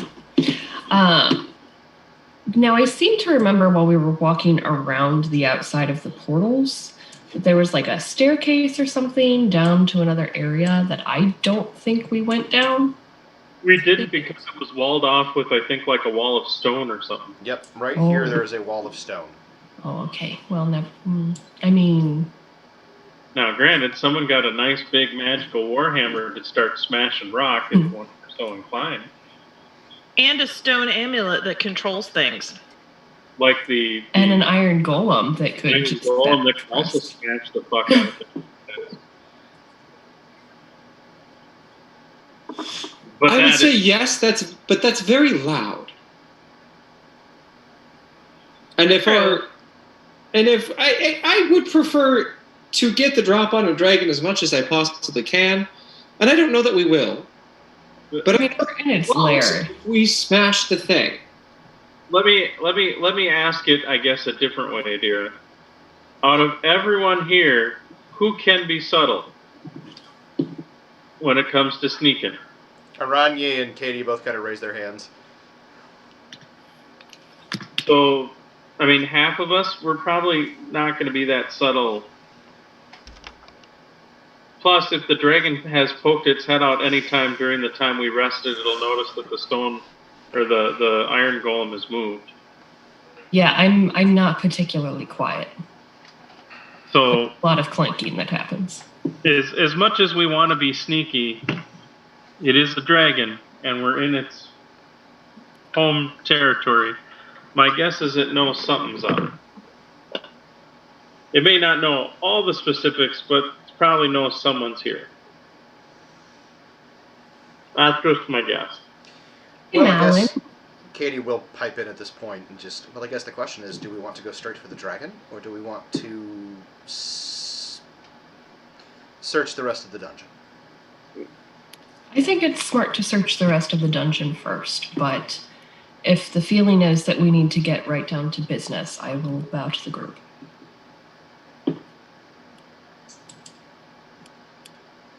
I'm game either way. I mean, we've got the iron golem that we can use to kind of plug the hole in case the dragon starts sniffing around too much. I personally would rather not waste any of our resources before fighting this dragon. Who knows what we might encounter if we... looking at resting again before. That's fair. Malin. Yep. When you're raging... Yes. Do you also reduce the amount of fire damage you take? No. I reduce the amount of damage. I mean, just overall, I take half damage.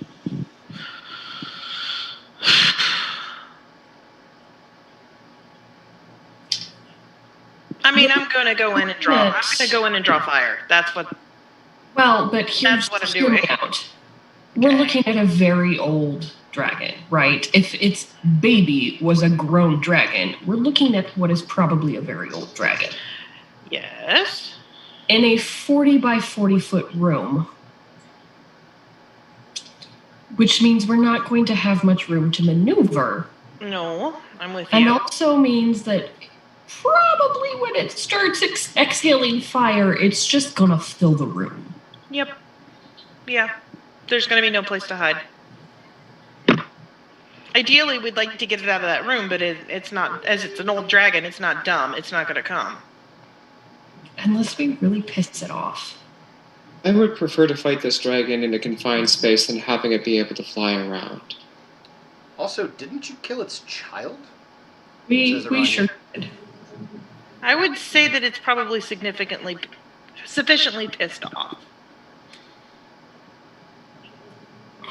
What's your idea? I don't know that I have one. I am considering what her child's breath weapon did to us. I am concerned about how much more damage the mama bear's breath weapon is going to do to us. And we have a number of very squishy people in our party. Here's an idea. We could leave a message for the dragon to taunt it to come out and fight it on a terrain of our potentially on a terrain of our choosing. It's not going to be that stupid. I killed your kid, ha ha ha. Right. Now I have a machine gun. Now, But hold on a second. So Kira, Mullen, you have the head of the dragon we killed, right? Yep. Sure do. Let's leave that puppy on a spike. What if we? I ate your baby, ha ha ha.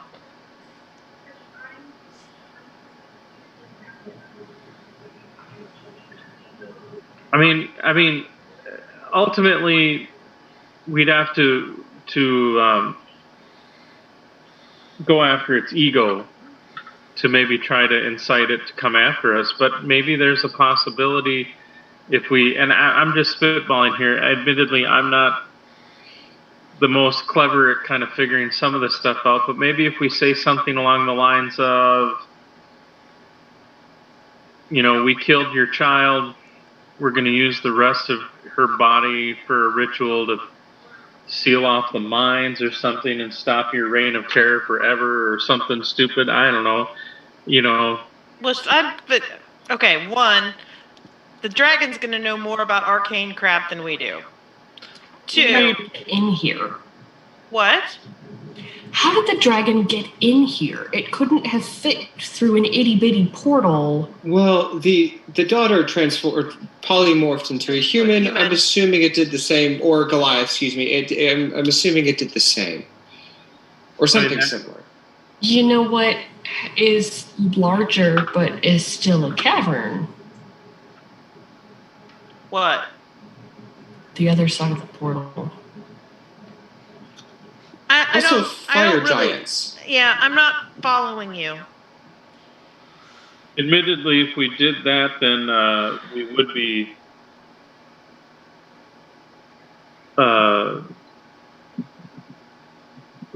fighting it at the same time that we're most likely dealing with the fire giants. Yeah, then we have a giant dragon and fire giants.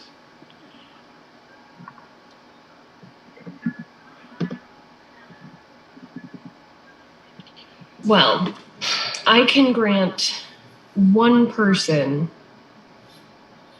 protection from fire energy. One person. It should not be me because I can have the damage. So You can have fire damage. I can have everything. Nice. Wait, what? What is that? What is that, sir? Can pause. I need to double check I just need to make sure that we're on the same page. Which archetype are you for barbarian? I'm pretty sure I can. Am I wrong? Then I've been screwing things up for a while. Well, which archetype of barbarian are you? Uh. I think we went Path of the Berserker, but I'm gonna Yeah, find out we here in a did. second. We did. So I'm looking at it now. You do not have fire damage. Okay, well then I've been fucking that up. Rock on. So I don't know that no. you've taken a lot of fire damage, but I guess we did a couple of times. Yeah, well then I fucked that up. What, Aranye, what do you do? What are you? It's really rude. What do you do? What are your capabilities? I am a child of the forest. I have the capability of changing my form into that of various different types of animals. I also Like Katie. Like Katie. I also am a fair-handed healing. So you're a super Katie. I guess? You don't have any spells to potentially help with resistance to fire damage, do you? I don't remember what spells I gave her, so give me a second. I mean, we did just sleep, so technically she could prepare whatever spell she wants to. I feel like we're making this too hard by half. No, I don't think you are. Okay. I mean, it is a probably bigger than large-sized dragon because obviously the baby was large size. So we need to plan this out a little bit. Is Connor? What are you doing? Yeah, I don't really want to get like. If I recall correctly, Adira got pretty fucked up by the breath weapon last time. Adira will be fine. Or Adira doesn't speak in the third person. Adira just kind of looks up and says, I think I'll be fine this time. Why?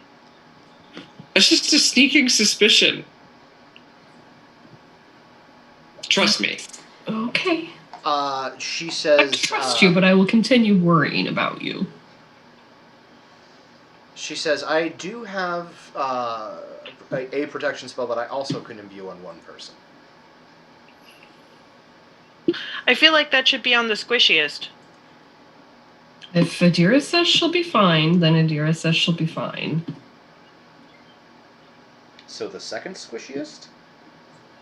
So, open? Yes. I will point out, at least for me, my spell is concentration, and I am going to have to be casting other things. So whoever I protect is not going to have it for very long. She also kind of, yeah, that will be also the failing with mine too.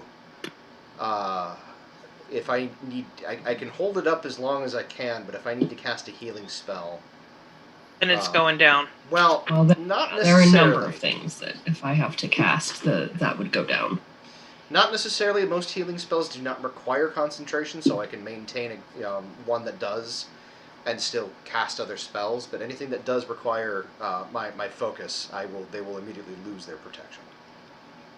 I have an idea. I'll draw its fire. Literally, it's fire. Oh, I was going to do that, but all right. I'll taunt it. Give me the head. I was the one that killed her daughter. I can describe it in great detail. Can you carry it on your own? Put it in front of me. Okay. Hold on, we've got props. Wait a minute, I'm setting up.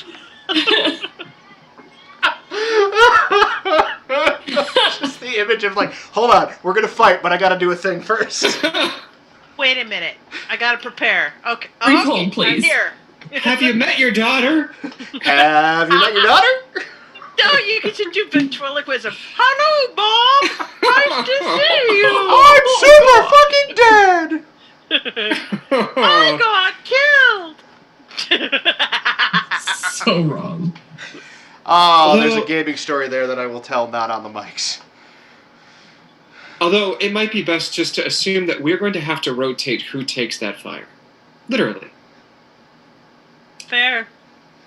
It's Provided. also safe to assume that dodging out of fire to attempt to take less damage is going to be very difficult. And the fear factor.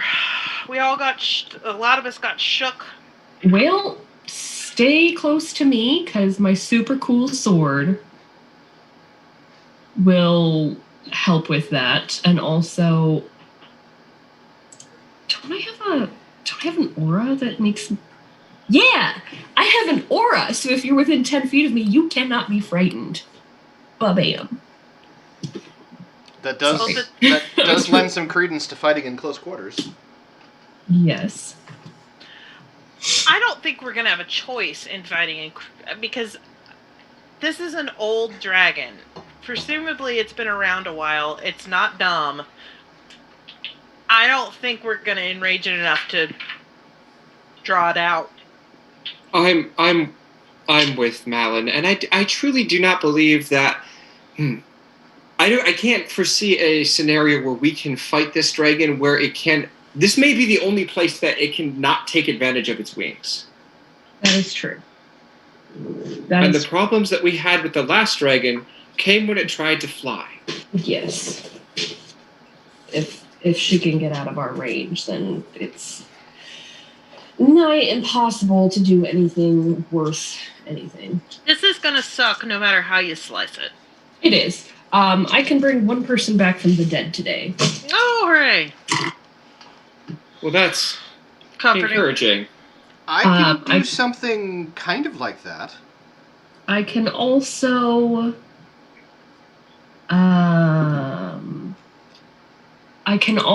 cast a spell that will essentially, this is going to sound real morbid, but we're putting everything on the table here. I can also cast a spell that will essentially preserve your body so that we can take it back to the super awesome clerics and hopefully then raise you from the dead. Just as an FYI. You do what you gotta do. I have nothing but whacking things. That's my thing. I have no strategy except getting really angry and ripping the spine out of things. That's it. How about you position yourself so that you cannot be attacked by its breath weapon? And you see Katie kind of reaches over and pats Malin like on the arm, and that's what we love about you.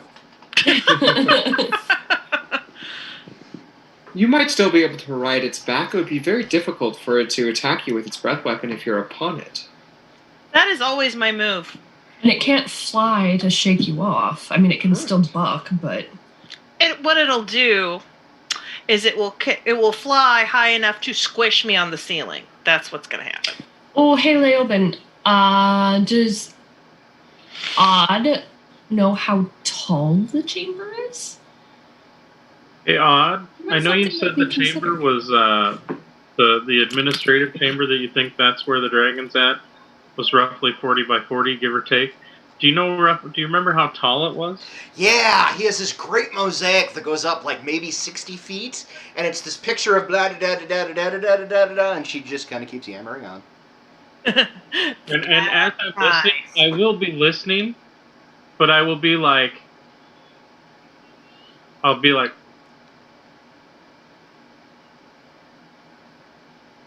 then Go back to listening. yeah. Okay. So she can fly up 60 feet, apparently. So that still will put her out of reach. I don't have anything that will be able to ground her. Unless I do that super cool thing where I, chop her wings off. Can she fly up 60 feet? Okay, wait, first of all, this is something Adira would know. Is Dragon's ability to fly magical or physical? Physical. Then she probably couldn't spread her wings far enough to fly. Okay.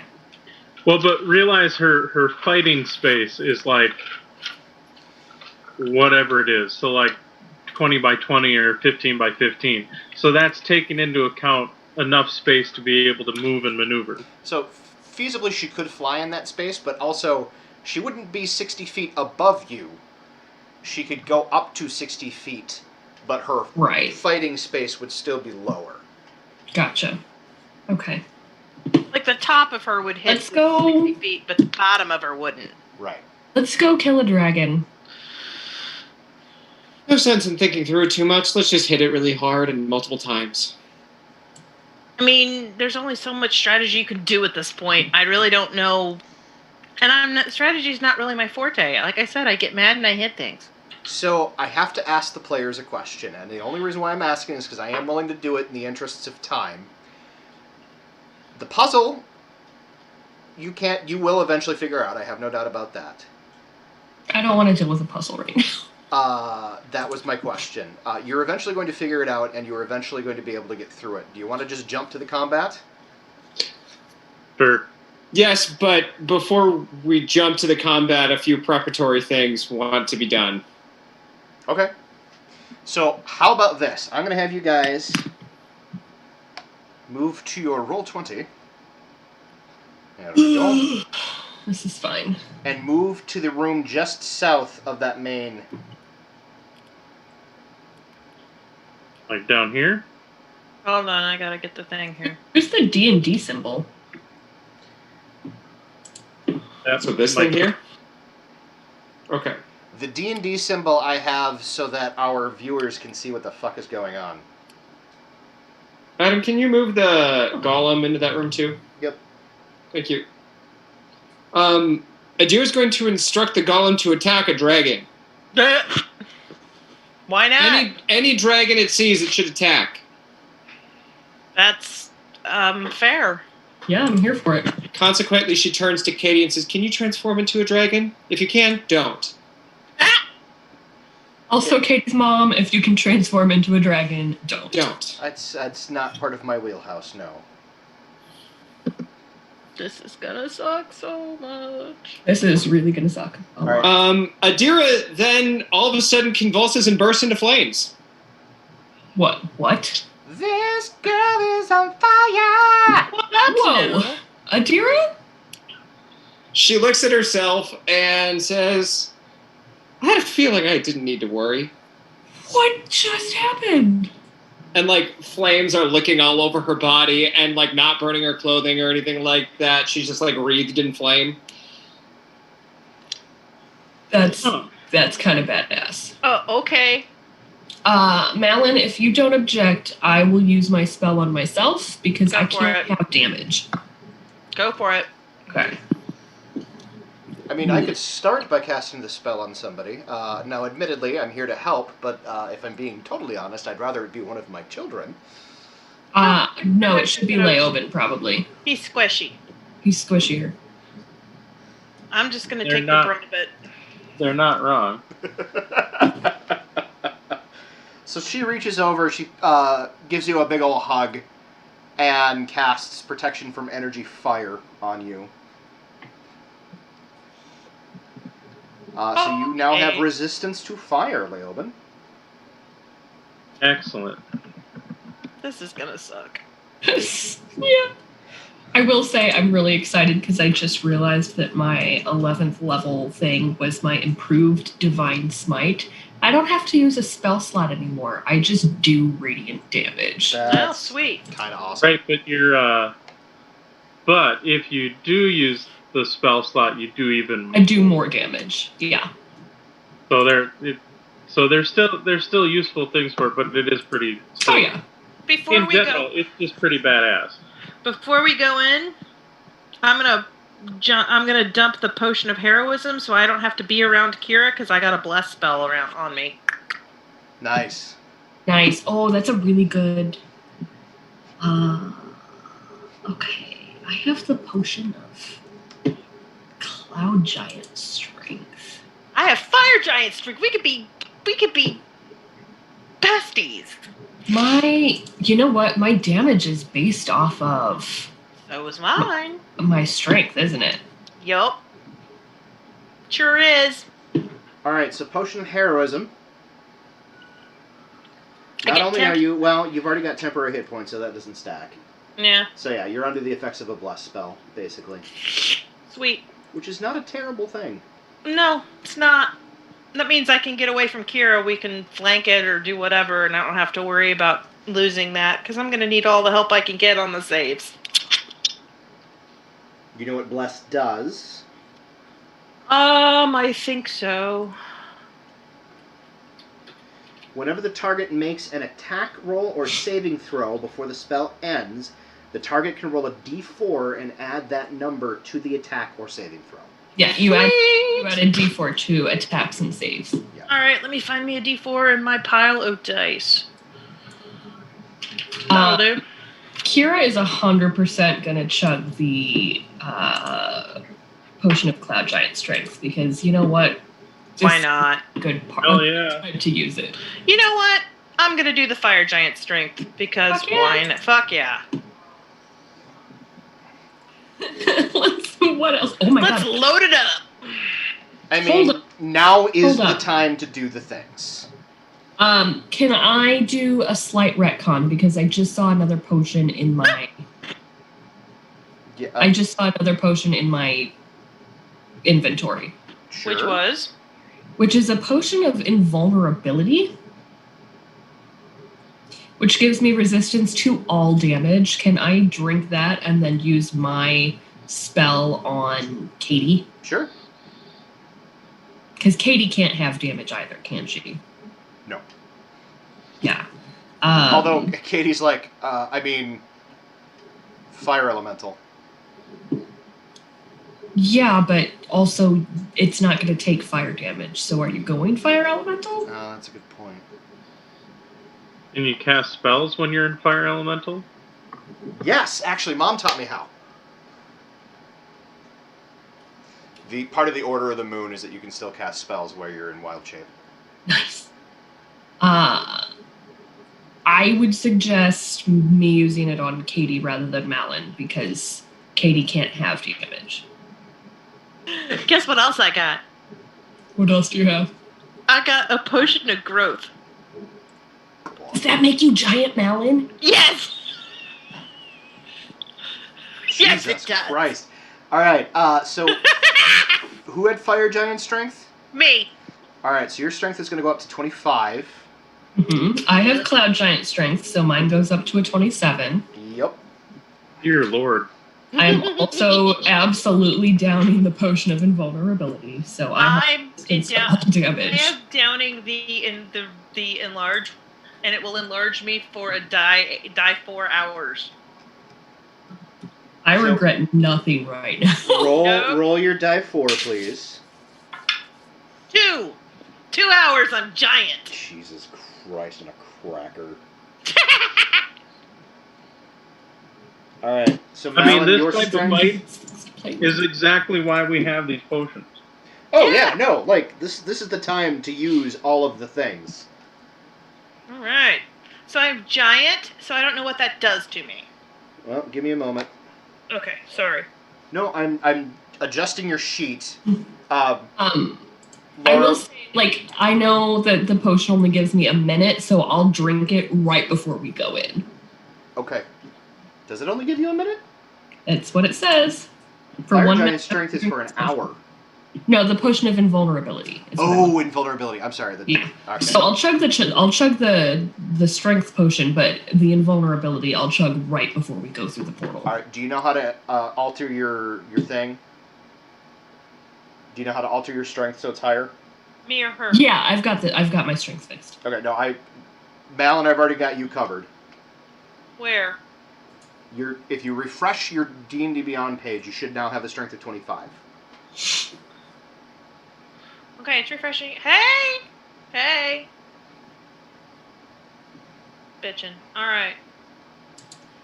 Okay, so enlarge. Nah, Your giant. size doubles. So Yeah, it a does. large size, blah, blah, blah, blah, blah, blah. Until the spell ends, you will have advantage on strength checks and strength saving throws. Okay. Your weapons also grow. Sweet. Your attacks deal an extra die 4 damage for your size. 4. Bitchin'. Every little bit helps, man. Fuck yeah, it does. Buff it up. Quick question for the DM. Yes. A longsword is versatile. Is a warhammer one-handed or two-handed? Should I be doing a D8 or a D10 of damage? It is one-handed, It is also versatile. but it is also versatile. Okay, so I will be swinging it two-handed, just so you're aware. That's fair. All right, Malin, you are now large. Oh. It's getting a little crowded in here. Yeah, no, you are squeezing at this point. You are definitely. Yeah, well. Yeah. All The right. dragon fit in here. I'm fine. So I think how we're going to handle this is we're going to go ahead and, because you all can't step through the portal at the same time. So we're going to roll a niche, and we're going to go in order. All I was right. going to say, we can probably go through within 6 seconds, though. Right, which is why we're kind of doing the initial rolls. Yeah. Because it will be within that 6 I got you. seconds. I got you. Woo! Laura, if you would not mind. Not mind if you'll give me 1 second. Okay. Okay, you're a 17. Oh no. What did Adira get? Deer got a 16. I don't like that. Do you have a mod? No mod. Leoben? I got a 15 with a +4 mod. Malin? 19 What's your mod? What's your mod? +1. Katie? Katie got an 8 with a +3. Pretty par for the course for one of Reg's characters. Yep. Aranya? 11 with a +3.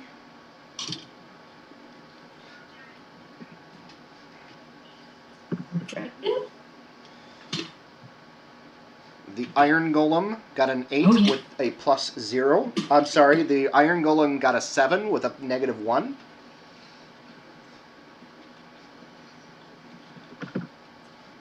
Doesn't the Iron Golem go on my turn? No, you already gave it its instructions. Oh, okay, cool. Oh, okay, that works. That's fine with me. And the dragon rolled a 20. Of course it did. Of course it did. Means nothing, because there's no combat until we all enter. No, it can hold its action. Oh. Laura, since I am juggling a whole crap load of NPCs, Mm-hmm. actually, Adira, David, if I send you the Iron Golem stats, will you run it? Yeah, I can run it if you send me the stats. I also probably could just look it up on D&D Beyond. Yeah, it's just in the Monster Manual in D&D Beyond. It's just a out-of-the-book Iron Golem. All the same, Laura, if when you do... You usually do this, but it's not always consistent. Would you give who's on deck each time you tell who's next? Yes. Thank you. You're welcome. So top of the round. Top of the round is the red dragon. Holds its action because at this point it's not fully aware of what's happening. Malin and then Kira. Dumbass me. I'm walking in. About to get a face full of fire.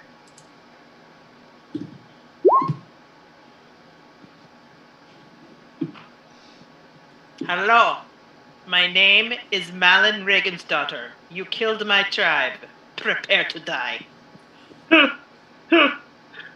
Love it. All right. You can go ahead and move your character in, Malin. Or do you need me to move your character in? No, I got it. Voila. I'll move out of the doorway so other people can actually, get in and stuff. So it was Malin and who? Malin and then Kira and then Adira. So Kira will absolutely. So Malin, you walk into a face full of fire. Go ahead and make a reflex save. Okay. The dragon knew you were there. It had readied an action to breathe as soon as anybody came through. I rolled. What's my thingy? Hold on. I'm going to assume that you went in, since you did all the buffing, you went into a rage before you stepped in? Yes, I did. Okay. I'm chewing carpet. 11. That is a failure, as this Sure giant is. fucking dragon just fills this room with flame. 4. Hit it. 91 points of fire damage. Ow! And I don't have that. So, rockin'. Actually, didn't somebody cast it on you? Nope. I cast it on Katie. Okay. So, dumbass me. All right. The next thing is, it didn't recharge. Well, Small victories. There is the distinct smell of burnt hair. Of burning Malin. Hold on, All right. Malin, you just walked in and got a face full of fire. Yeah. That's not the end of your turn. Like that was Hold a move. on, let me do move math and see how. No, I know. I'm just All letting you know we're not moving on until you finish your turn. right, hold on. I have to get out a calculator. That's what D&D Beyond is for. Hey, how much did you say? 91? 9-1. Oh boy. Okay, that's fun. That's fun stuff right there. Love it. Aren't you glad for those temporary hit points, though? Yeah. Oh, that's ugly. Okay. All right. You got one. That's the only one you're gonna get. That's the only Probably one you're not, gonna but it's get. possible. Charge! Don't tell me to shut up.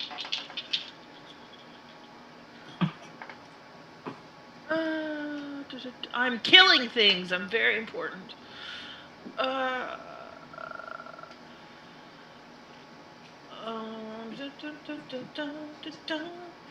I rolled a 27. I mean, I'm not looking directly at its sheet, but I'm pretty sure that hits. All right, excellent. Okay. Whoa! Yes, that will definitely hit. Whoa! Whoa. Do I need to give you cold damage separately? That is what I'm trying to look at right now. Well, I've got a different color dice, so I can go ahead and roll it. You do not need to give me cold damage separately. I rolled like shit. Okay. 7, 8, 9, 15. Alright, so that is your first attack. Would you like to take your second attack? Yes, I would, please. I rolled... Oh, what's that thing? What's that gonna do for me? 17. To hit? Okay, you do not hit the second time. Oh, bummer. Yeah. So you walk in and... I'm a little discombobulated Right, with that. but you kind of charge straight through the fire and just ram your sword in the direction of the flame, and just by sheer force of luck, manage to find purchase. As you swing back and swing around again, it just kind of bounces off of her really thick armor. Ow. That sucked. Alright, that is the end of Malin's turn. I believe you said Kira was next. Yes, Kira is next with Adira on deck. So Kira will move through and will head over this way. I should be counting distance. 5, 10, 15, 20, 25. You know what? We'll stay like here-ish so that people are within my range as they come through the door. That seems like smart. I do not get flamed in the face? Nope. Okay. It only has Oh one shit, breath on I it. should go first. And I'm gonna hit it. Okay, go ahead and roll the hit, please. That is a 28 for the first, That will hit. and a natural 18 plus 15 for the second. That will hit. Because I'm big and buff. I have a plus 15 to my hit now. I just Nice. have to say that. Okay, and it does a d10 of damage. I only have a 27, or I only have a 7. Because I Damn. have 25. No, you have 27, I have a 25. Yes, that's, words are hard. Okay. So it's going to do 6 plus 11 is 17, plus 8 is 25 damage on the first. I know. Let's see, 9, that's a 9. 11 is 20, and 27 on the second hit. Okay. And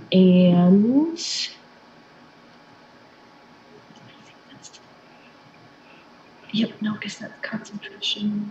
I don't use that. That is Kira's turn. Alright, and I believe you said Adira was next with who is on deck? Adira next with Leoben on deck. Oh, goodness. Adira's going to go off into this little corner here. Look up. Oh, God, I need to pan up, excuse me, sorry. Look up at its ugly face and belch on it. It must make a saving throw. Endure my halitosis. Dex. A saving throw of a dex nature.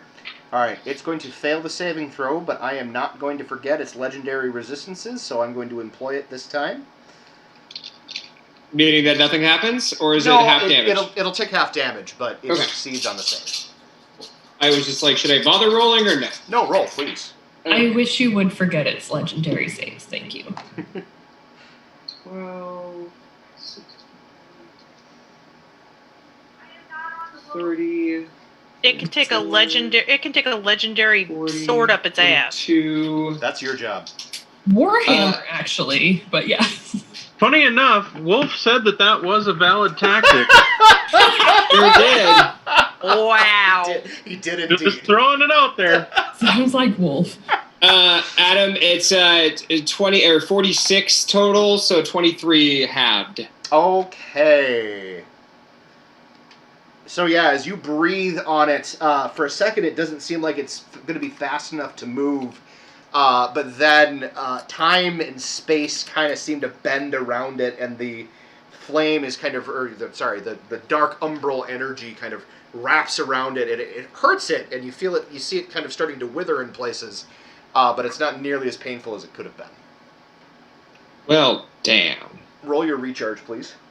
Oh, yeah. Got a 5, and I don't remember if that is 5 a or recharge. 6, so or it not. does recharge. Okay.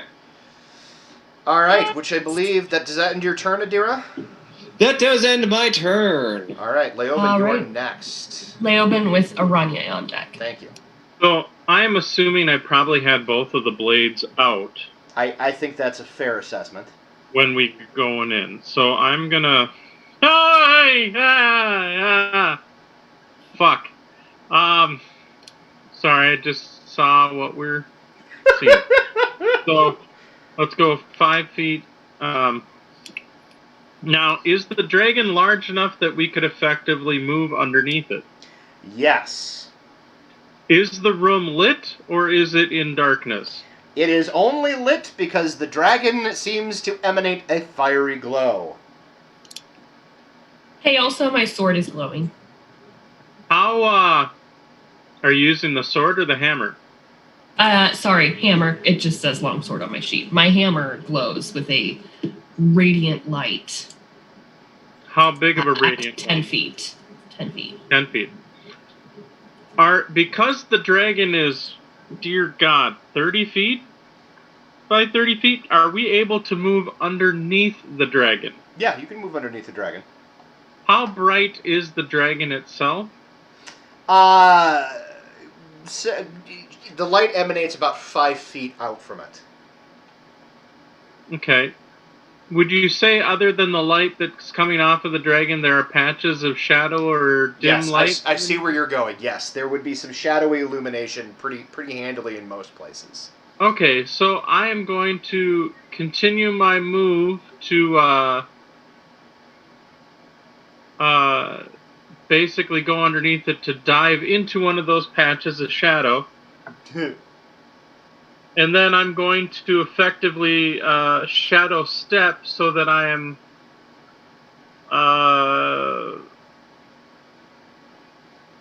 I'd say a good solid I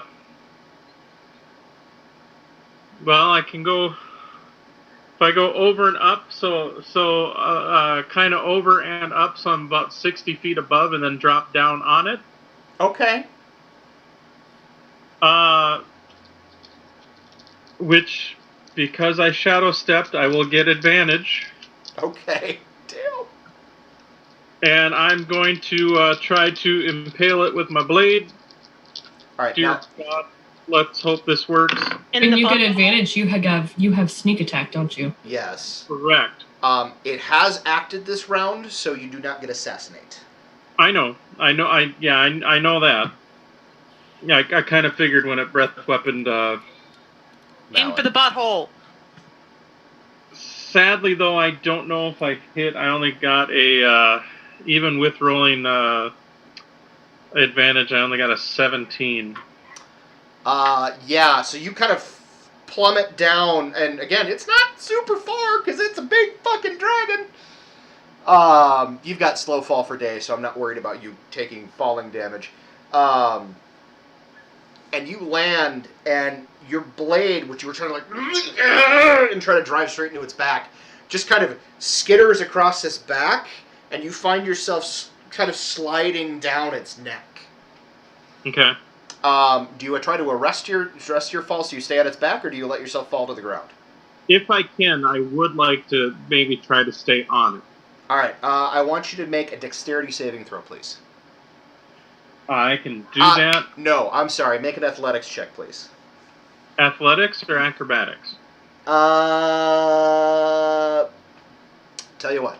You can do dexterity saving throw or athletics. One of the two. I'll let you We'll choose do one. dexterity saving throw. Okay.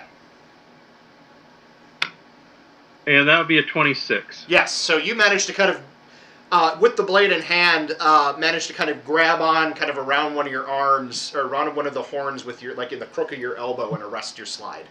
So you are on its back currently.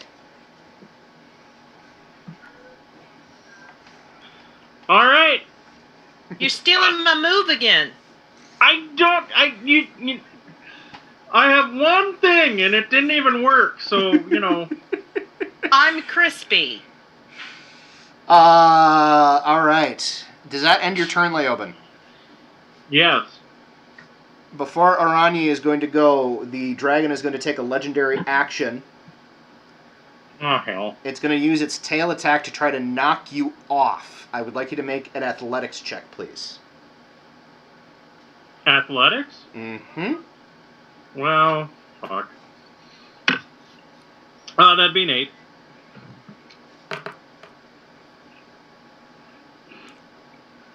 Okay, that was hilarious, but still not great for you.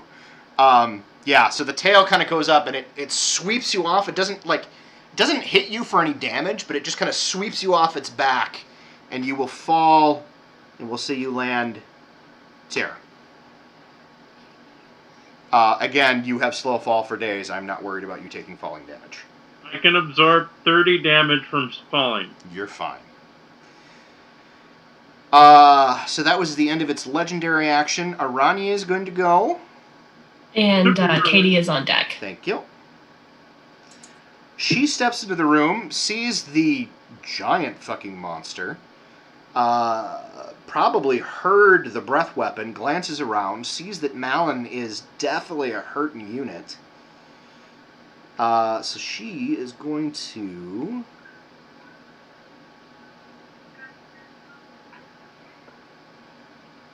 Is that what she's going to do? I think that's what she's going to do. She turns and looks at Malin, and in a very kind of quiet voice, she says, "May nature's blessings be with you." And she kind of makes a hand gesture. You heal 90 points of damage.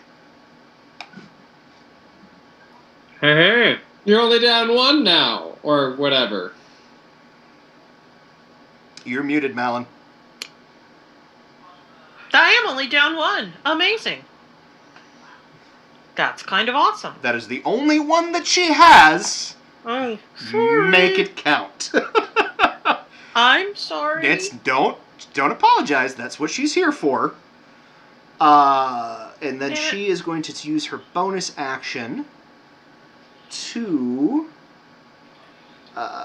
you know what? We're going to go elemental on this one, on this fucker. She morphs into an earth elemental. Earth elemental. She'll kind of move Earth elemental. there. Will you be mine? And now she is. That's big. Dear, love you all the time. All right. So that is Arani. Katie is next, you said? Yes, Katie, and then the Iron Golem. I'm just a fool. By the way, Adam, you're going to have to give me control of the Iron Golem token on this. I just realized that. Give me a second. Cool. Doop-a-doop-a-doo. There we go. Alright, you should have control now.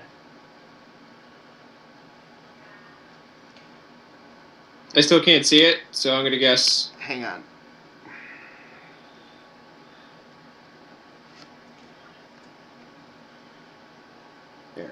There we go. Thank you. Alright, so hang on 1 second. Katie walks into the room. Katie takes stock of the situation. What is happening here? Oh, that's not Katie. That's fine. Takes stock of the situation. Looks at the giant effing dragon. Realizes that everybody is a little fucked.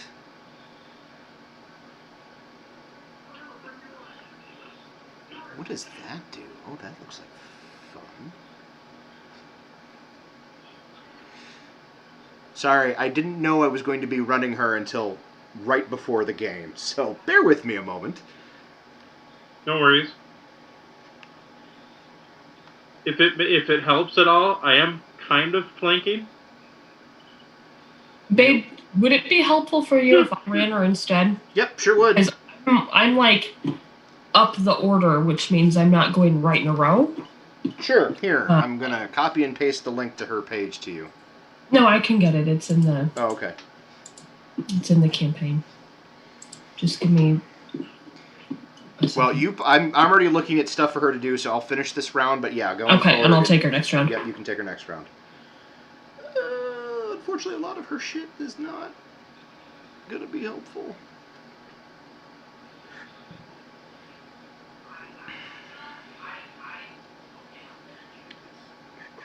All right, she is gonna cast Ice Knife at the dragon. Nice. It will definitely hit for that much damage. That was a... Ooh. So she did it then, so 2... I'm mathing, give me a second.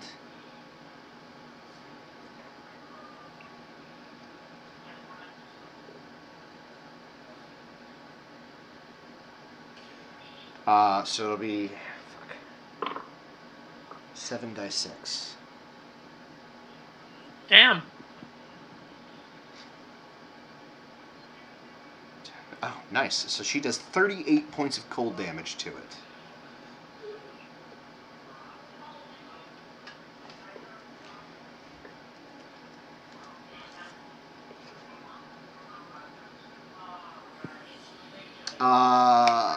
And then... I have to look at one thing. Do you have her up, Laura? Yeah, wouldn't you cast Ice Knife at? 6th. I already marked it. Okay. Okay. And she is going to probably just end her turn there for the time being. There's not room for her to turn into an elemental at this point, so. All right. That was the end of Katie's turn, and the Iron Golem is next. It is the Iron Golem, and then it'll be the top of the round with the Red Dragon. Yep. Iron Golem clunks over there, sees the bad dragon, and tries to poison it. Breathes on the dragon. Yeah. That is a Constitution saving throw. Yeah, DC 19. I'm sure it'll make it. It but... succeeds. So it will take 22 or 23 points of damage depending on rounding. Got it. Takes 23 points of poison damage. Got it. And then that concludes its turn. Adira shuffles on her next turn behind its very large leg. The dragon is next. Who's after the dragon? Me. Okay. Oh, the dragon is just not happy with any of the situation that happened here. No. No. Oh no. I need everybody to make a wisdom saving throw unless you were within 10 feet of Kira. What is So the only person who needs to make a wisdom saving throw is Leoben. Leoben, Okay. make a wisdom saving throw. I got a total of 16. You are afeared of the dragon. Bird. Well, fuck a duck. The dragon is going to aim a bite at Malin, a claw at Kira, and just for funsies, a tail at Leoben. I hope I give you heartburn, bitch. I hope you choke. A 32 to hit Malin. Oh, that hits me. I was curious. Are you kidding me? A nat 20 to hit Kira, although I know that will not be a crit because Thank of the God armor. the nat 20 happened on me, y'all. Yup. No shit. And then Cancel Leoben, that crit. 34 to hit you. To hit who? Leoben. Yeah. Alright, so Malin, the bite is 21, but it is piercing damage. Ooh, I get to have that. So that's halved. That'll be 10. However, you do take 14 fire damage on top of it. Alright, so that's 24. Kira, the claw, does 17 points of slashing damage. And Leoben, the tail, does 19 points of bludgeoning damage. 17 halved is 8, yeah? Yeah. Essentially. Yeah, it's always round down. And it recharges its breath weapon. So that'll be fun next round. Good. That is the end of its turn. Malin then with Kira on deck. Bearing in mind that while it's doing this, it is roaring epithets. Any of you who speak Draconic know that it's swearing at you for killing its child. I know Draconic. So do I. All right, Malin. Misty step on its back. All right, you go ahead and make an athletics check. You have advantage because you're you. I'm ginormous. Mm-hmm. Dirty 20. Okay. Yeah, you're on its back. Oh, what snarky ass thing should I say in Draconic before I shove my sword into its brain? I mean, I was gonna go with your daughter was a bitch and so are you. Your daughter's going to make a fine set of boots. Wham! Again, are we sure that Malin is good? I just have a love of fine fashion. She likes to kill her enemies and turn them into clothing. It's fine. Don't worry about it. It's fine. It's just dirty. You know, when you look at it, she's really just trying to not be wasteful. It's environmental. So, She's being environmentally Okay. friendly.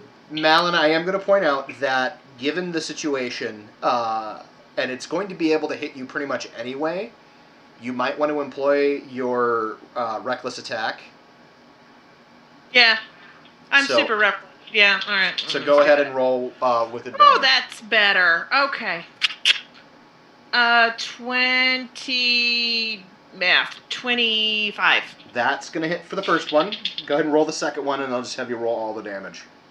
Alright. And a 24. That'll both hit. Go ahead and roll some damage. Alrighty.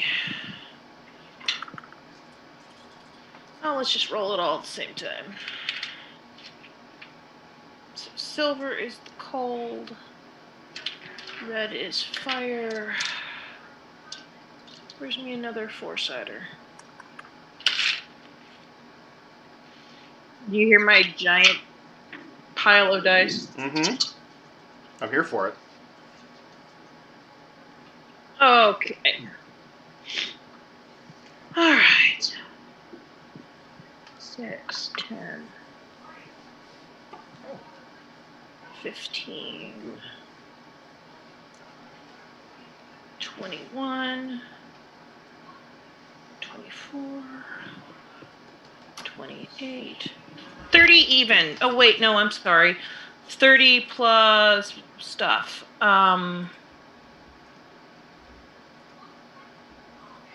37. Nice.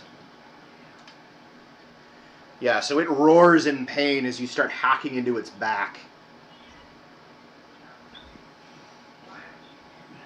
It can't hit me with a breath weapon when I'm on its back. It can't, but it's going to use, similar to what it did to Leoben, it's going to use its legendary action to try to knock you off of its back. Alright. I need you to roll an opposed athletics check. You still have advantage because you're you. I sure do. It's actually not because you're you, it's because you are a barbarian and you get that. And I'm ginormous. Yep. Because I get stuff for being ginormous. Right. Where are my skills? What the? This is annoying as fuck. Okay. There it is.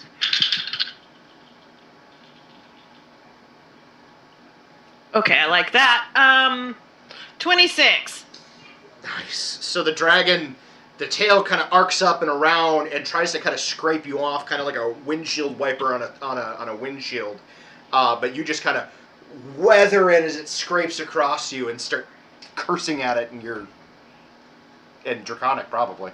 Yeah, and Draconic. I'm riding it like a bucking bronco. Fuck you, bitch! I'm not going anywhere. You hit like a bitch. All right, who's after Malin? Kira is. With who on deck? And then Adira will be on deck. Thank you. Kira's gonna hit it some more. I think that's fair. I like it. You know, it sounds like a solid thing to do. So yeah, we're gonna do the thing. The first hit is what's my bonus on this now? Plus 15, 25 to hit. Yep, that'll hit. Second is a 32 to hit. 32. Nope, that doesn't hit. It's a range. You definitely hit. Go ahead and Second, you almost hit. I was questioning myself. I was getting really a little worried there. Like, what? What the fuck are you talking about? Kind of. And we will also dump an additional smite on each hit, just at first level. So the faster we can get it, the better. 13, 24 on the first. That's definitely better. That's way better. 18 plus 4 is 22. 33 on the second. Nice. I gotta say, you guys are chipping away at its hit points. And if we can And just do that and not die, we'll be fine. yeah, that's probably not going to happen, but it's fine. Similar to Malin, but more paladin-y. Kira will yell at the dragon, "Your daughter was evil." Sorry. Okay, so it's like, here's what I'm imagining at this point. Malin is sitting there just like, listen here, you fucking bitch! I turned your daughter into a goddamn coat, and I'm gonna turn you into a helmet! And Kira's like, your daughter was mean! And so are you! And so are You're you! a bad person and you should feel bad! You are a bad person! And I will strike you down! You should feel bad! You should feel very bad. Sorry, the difference in swear, the difference in pejoratives between the barbarian and the paladin is pretty fucking neat. So true, though. Alright, I'm good. That will end Kira's turn. Adira? So it's Adira with Leon on deck. To join the party and just to add some flavor, Adira turns on her unnerving presence and then just says very quietly as she wub-wubs the thing, "I saw the fear in your daughter's eyes when she died," and just to make her mad. You're a bad person. We are terrible people and it's so much fun. Would Adira so a much. 21 defeat your wisdom saving throw there, brother of mine? Mine? Yeah. Oh, I should make a wisdom saving throw? No. With your flame on. Oh, yeah. I mean, I was just for flavor. It wasn't for... Oh, I gotcha. For anything. Wub away, brother. Okay. Well, I got an nat 20 on one of the die. Nice. Yeah, just to add insult to injury, I got a 23 total on another one and a 27 on another one. Do you get 3 attacks now? Uh-huh. Nice. Do all 3 hit? Yeah, all 3 of them hit. Hell yeah. With one of them as a crit. And so yeah, you see the and then one of them just kind of hits it right in the schnoot. In the schnoot. I like those numbers. I hit my second wind, so I have a lot more energy all of a sudden. I'm sorry, what'd you say, Brian? I said Schnut. It's German. Like schnitzel. For Schnazzola. So with that insult, we have a total of 42 points of damage. Nice. And Adira then firmly positions herself behind the mass of the iron golem, using it as a metal shield. That's fair. The dragon is going to take a legendary action. If I don't die, hang on. Do we need to do the Heimlich? It's a sign that you should reconsider whatever legendary action you're Yeah, those to take legendary against actions us. are obviously bad. Okay, we're good now. Nope, I feel pretty good about this. I need everybody in the room to make a well, I'm not going to tell you the DC. A dexterity saving throw, please. Okay. Now I forget. With frightened, am I rolling that at disadvantage or normal? Normal. If you are within 10 feet of me, which again is not Malin or Leoben, but I have my own. and everyone else, you have a +2 to your saves. I just didn't know if the frightened applies to your saves. But it doesn't. Okay. And sorry, what type of save again? Dexterity, please. Yeah, 16. That 20? That will fail. 20 will fail, unless it was a nat. No. Yeah, 18. Kira got a 21. Katie, I rolled real shitty for her, so she got a 7. Okay, so far everybody has failed. I need to roll for Aranye. My 21 fails? Yep. Shit. That's bad. Aranye also fails. All right, so the Hold dragon. on. Ironically, the iron golem got a nat 20. Okay, that's hilarious. So the dragon raises its wings, spreads its wings wide, flaps extremely hard, and Malin, for you, the motion dislodges you from its back, and you fall to the ground. Bummer. It also flies up 40 feet. You will all take, as these powerful whipping winds sweep past you. Where the fuck is that damage? Where the fuck is that? There it is.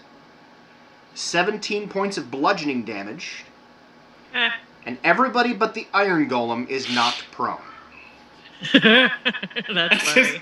I mean, it also kind of makes sense because it's this behemoth of a thing that's probably heavier or as heavy as the dragon. Okay, maybe not that heavy, but Yeah, not that heavy, but heavy. All right. So everybody is currently prone except for the iron golem.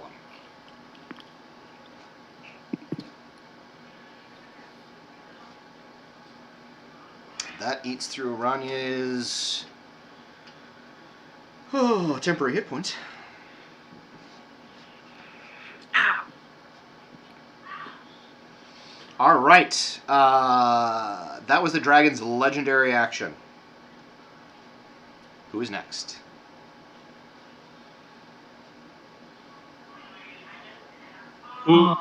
Which player actually went last?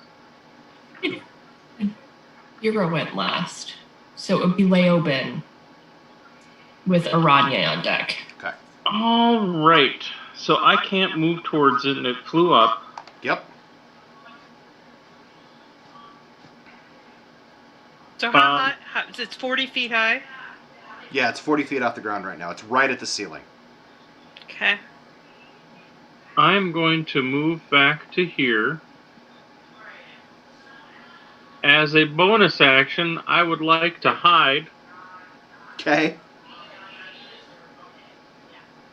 Oh, and can I, yeah, and then, so for my stealth check, I got a 26. Okay. Nice. And,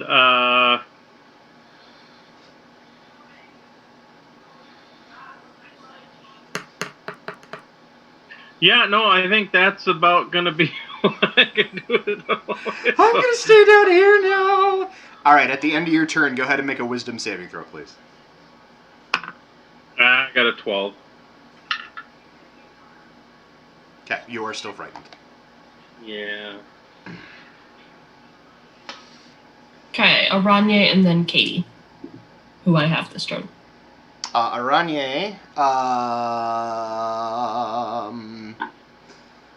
is in earth elemental form. She disappears into the floor.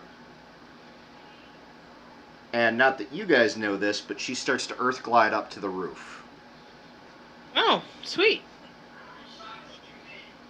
So I'm actually going to pull her off of the map for the time being because you don't see her. This will basically take her turn. So. That is her turn. Who is next? Katie is next. Katie is next. The Iron Golem on deck. Katie. So you said it flew 40 feet up. Yep. How close is it to us, though? 60, 30, 20 feet. Yeah, it's about 20 feet off the ground. Perfect. That's fine. Katie is going to cast Blight at 5th level, because fuck this guy. That is... Shit, I can't edit her sheet, so I can't mark the spells I'm using. I am keeping track of them, though. Okay. I can. At 5th level, you said? Yeah. So she casts Blight. Got it. And that is a Constitution saving throw, it looks like. Yeah, DC 16. Rolling the Constitution saving throw. She will make the save. 5, 6. 3, 4.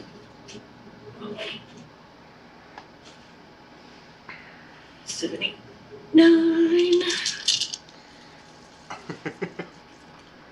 Okay. That's not bad. Oh, that's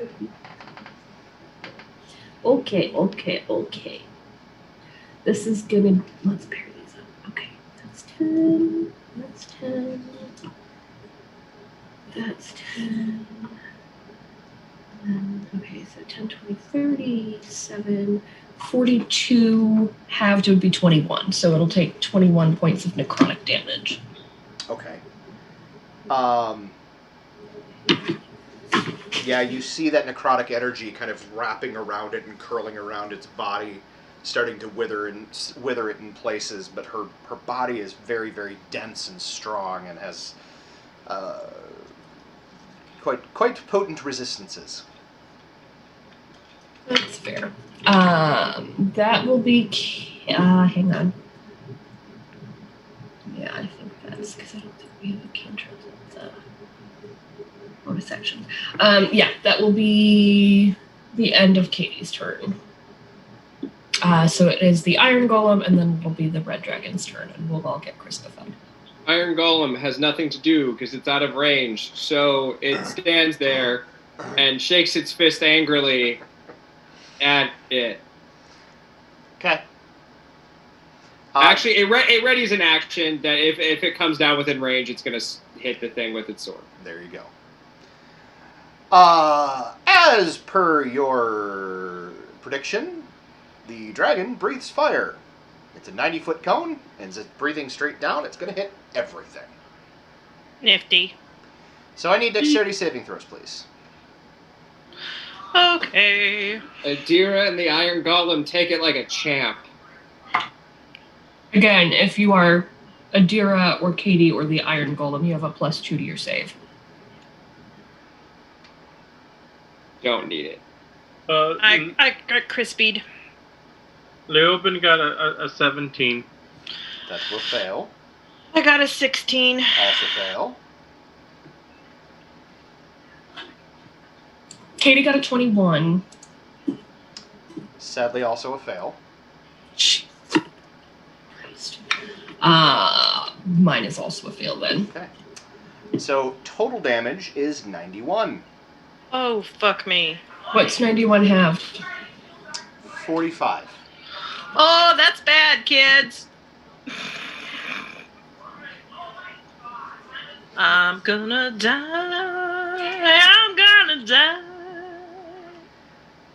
And that... Concentration on the spell protecting Katie drops. Okay. Oh, I have advantage. Hang on. Well, the good news is Leoben is no longer frightened. The bad news. I would like is to that point he's- out, Leoben, with 45 points of damage, because you would have taken, even if you failed, you still took half because you have protection from fire on you. Oh, I do have protection of fire. Because Aranya was not in the... She's in the floor. She can't get breath weaponed right now. So, No, you're right.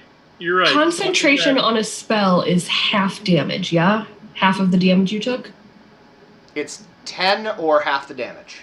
Okay, so if I took 45 damage, I need to make a DC 22. Correct. I rolled a natural 17 and I have a +5. So you're right. No. I have 3 hit points. I'm so happy. I'm fine. I'm totally fine. I got 3 hit points. I'm fine, everything's fine. How are you? I got 12. I'm excited about my 12. It's better than none? Yes. I told you I was excited about it. Katie has Okay. 4 hit points. Bitchin'.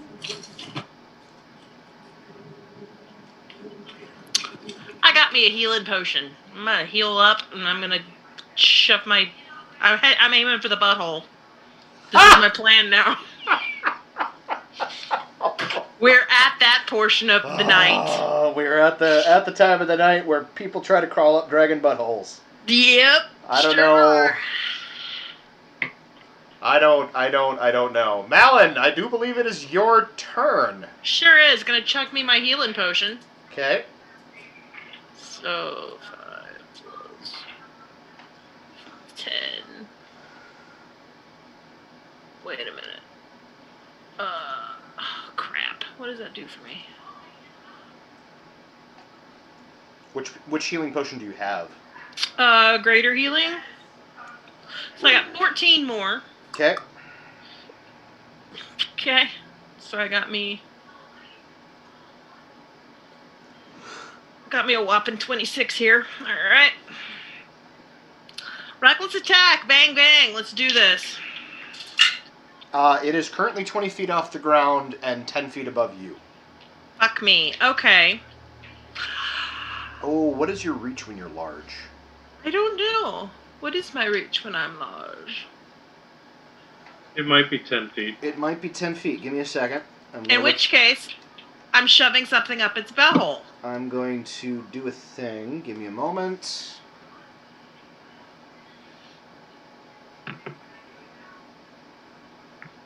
If I can't, then I will be shoving a javelin of lightning up its butthole.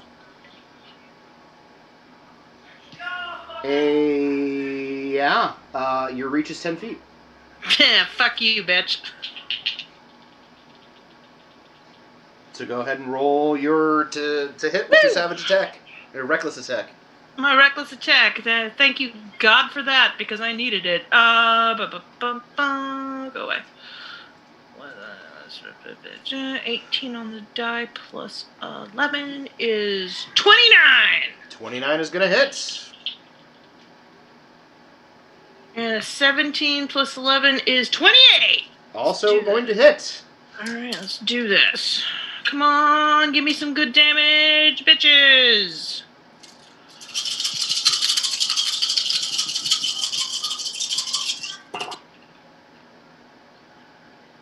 It's not awful. 5, 10,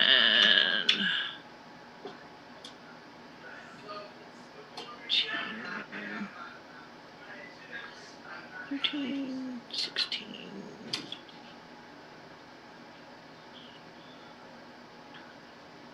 33 damage. Nice. Eat it. Yeah, so you start carving it into its underside, and it does start. It is now, like, the shrieks of anger and the cursing are now becoming a lot more. There's a lot more pain behind those words now. Good. For the record, it is past bloodied at this point. Good. That's good. Because we all have all of us have 4 hit points. I'm doing all right. Not for much longer, but. Speaking of, Kira, I do believe it's your turn. It is my turn. Adira's on deck. It is up in the air, yes? Yep, it is about 20 feet above you. You want to climb up me? Why not? Nah. I can fastball special you. Yeah, I am gonna move over to Malin in the hopes that and just be like, hey, fastball special. I'll 100% do that. And so here's my question. Do I have to hold my action to prepare to then grab on or whatever, or Yes, if you want to be thrown and then subsequently hit, you will have to hold your action. Which means I can't do a bonus action. Correct.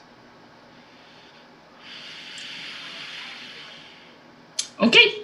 I will hold my action. Okay. Seems like a really bad idea, but it is Adira's turn with Leoben on deck. Yeah, but could you do anything anyway?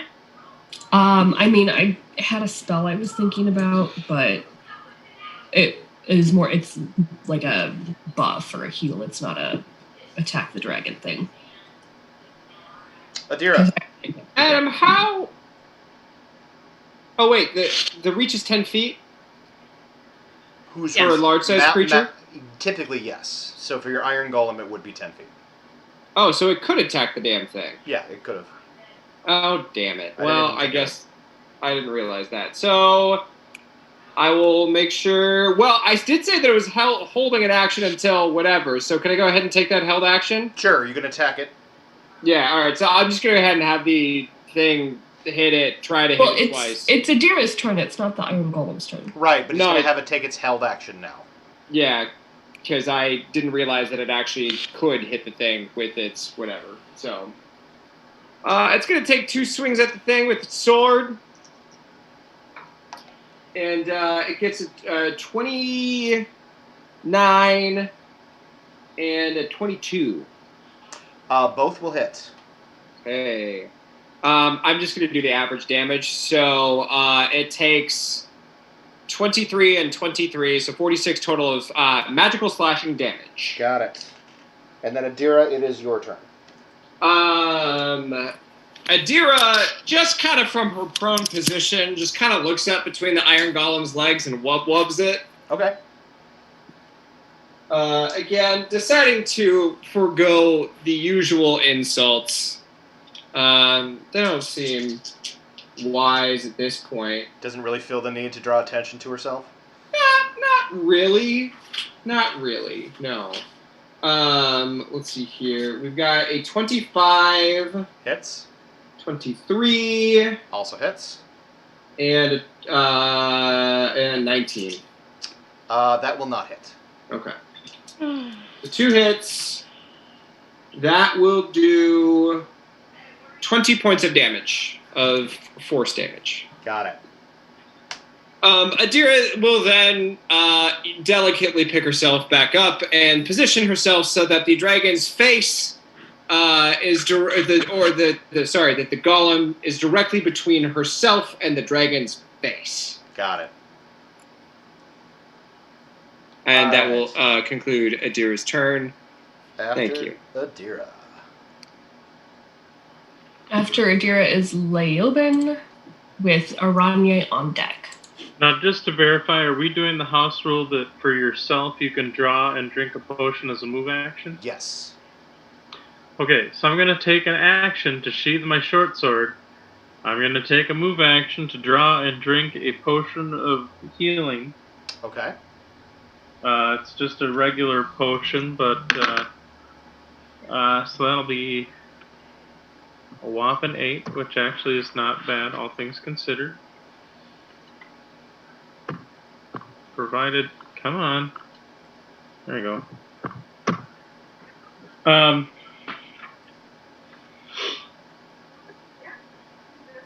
So that was a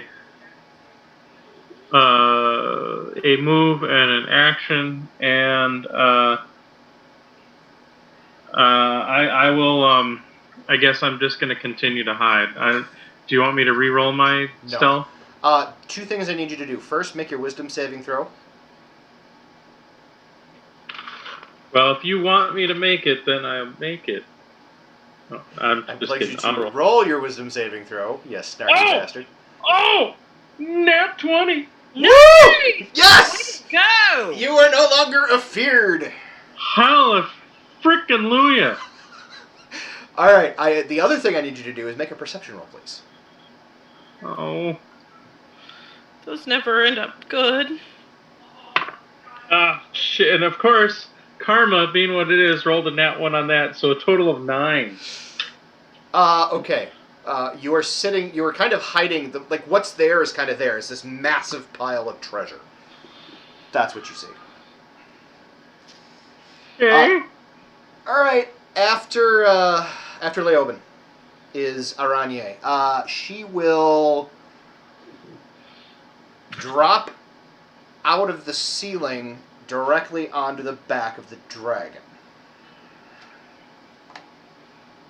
I'm telling you, it's the best place to be when you're fighting a dragon. Ride it like a bull. Right. And she is going to take 2 slam attacks against the thing. Boop, boop.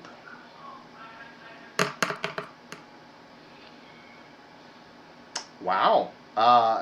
Hits both times. I'm actually kind of surprised.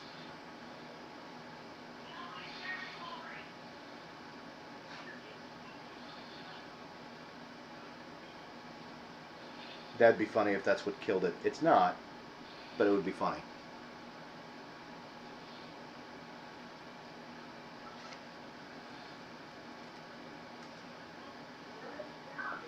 Okay, so yeah, you see the earth elemental that is Aranye drop out of the ceiling and just against the thing while standing on its back. The dragon is not loving having things dropping on its back, so it will take its legendary action at this point to try to knock her the fuck off.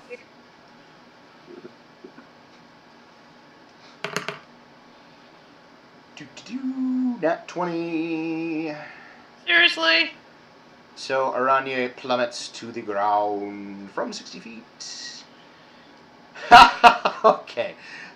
Give me half a heartbeat here.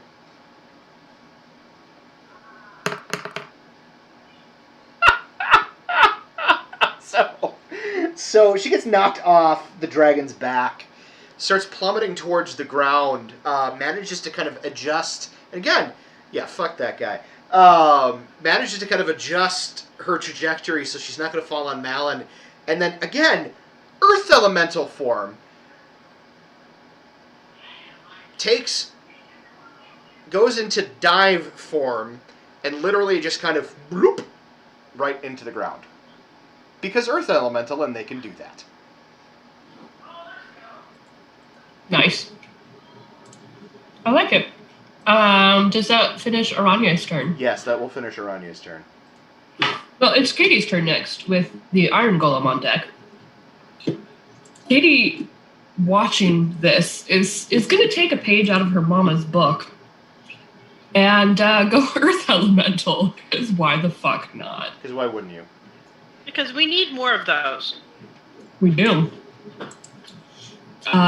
So she will transform into an Earth Elemental and will then disappear into the ground. So And I'm going to increase her size. Mm-hmm. Gonna Earth Glide. Yeah, I figured. It's a bonus action to transform, yeah? Yep. Okay, so yeah, she'll double move then. Okay. So she gets so next round she will be above it at this point. Next round she'll move above it, or next round she'll be above it? Next round she will be able to move above it and still take her action. Wonderful. Cool. That is the end of Katie's turn. It is the Iron Golem, and then it'll be the Red Dragon. Iron Golem got 29 and a 25 to hit, both of which I think do. Yep. So another 46 points of damage as it just kind of sweeps its big old sword above its head. Got it. And that's the end of its turn. Okay. This dragon is not looking healthy. We prefer it not to look healthy. I'm crushed that it's all sad. Alright. That is the Iron Golem. Is that the end of the round? Yes. Guess who recharged their breath weapon? Oh, god damn it, no. Guess who's gonna die? I need everybody but Aranye and Katie to make a dexterity saving throw, please. Iron Golem and Adira take it like a champ. Malin, you have a +2. It does not matter. Natural 20. Okay. I rolled a 1. Leoben got a 24. Leoben, you will save. Do you have evasion? No. All right, so you do have Fire resist. fire resist, so you will take half of half. So if you fail the save, it is 91 points of damage. If you succeeded on the save, it is 45 points of damage. For Leoben, it'll be 22 points of damage. So with that 20, I will also take 22 points then. Yes. And I'm down. Massively dead. No, you are unconscious. I, however, would now like to use the special ability of my sword called Indomitable Will, that as a reaction, so it's using my reaction, Okay. will heal me a die 10 plus my level, because it says can be used to keep from going unconscious. Yep. So I then go back up to, 7 plus 11, so 18 hit points. So yeah, Leoben, you were kind of teetering on the brink, but then you feel the sword kind of thrumming. I can't remember, was it the Wakizashi or the katana that had that? That's both, it doesn't matter. You feel them both kind of thrumming with power, and you feel... Yeah, it's the Daisho. Right. And you feel the healing energy kind of wash over you, and as you were about to kind of keel over, you feel extra life being breathed into you. Question for the DM, since I was holding an action to wait for Malin to throw me, can I use my action instead to cast a spell? Unfortunately not. You were holding to do a very specific thing, and that's what you would have to use that specific thing for. I can't even use lay on hands? No, unfortunately not.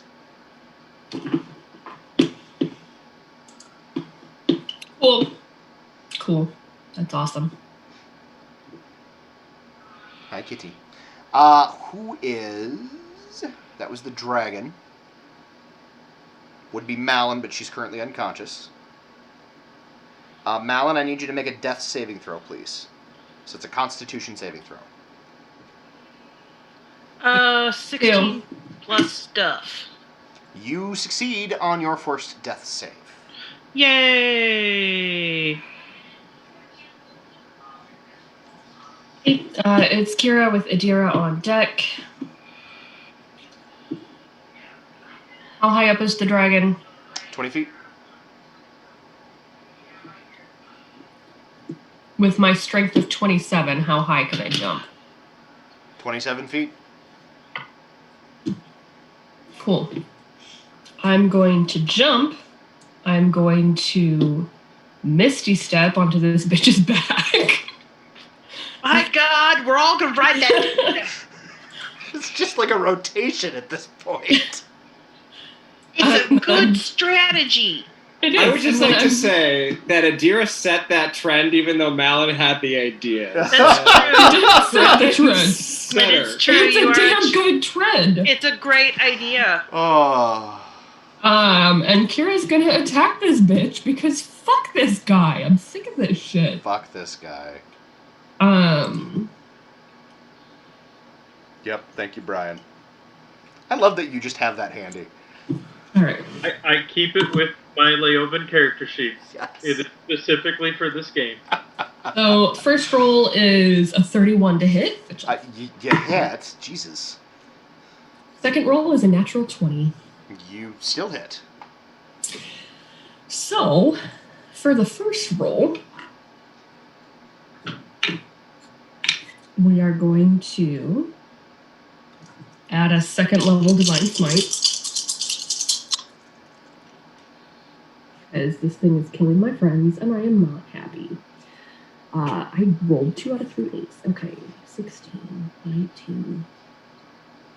That's a 6, 9, 16, 19, 25, 36 for the first hit. For the second hit, which was the crit, I'm using a third level spell slot to Divine Smite this bitch. Okay.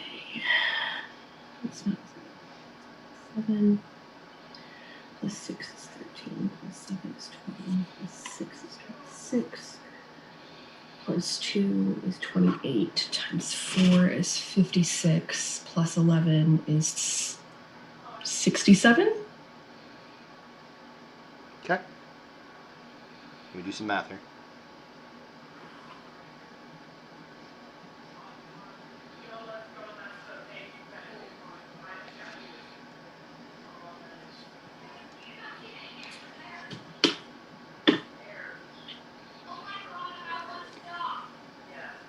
Kira, how do you want to do this? Yes! You did it! Fuck this bitch.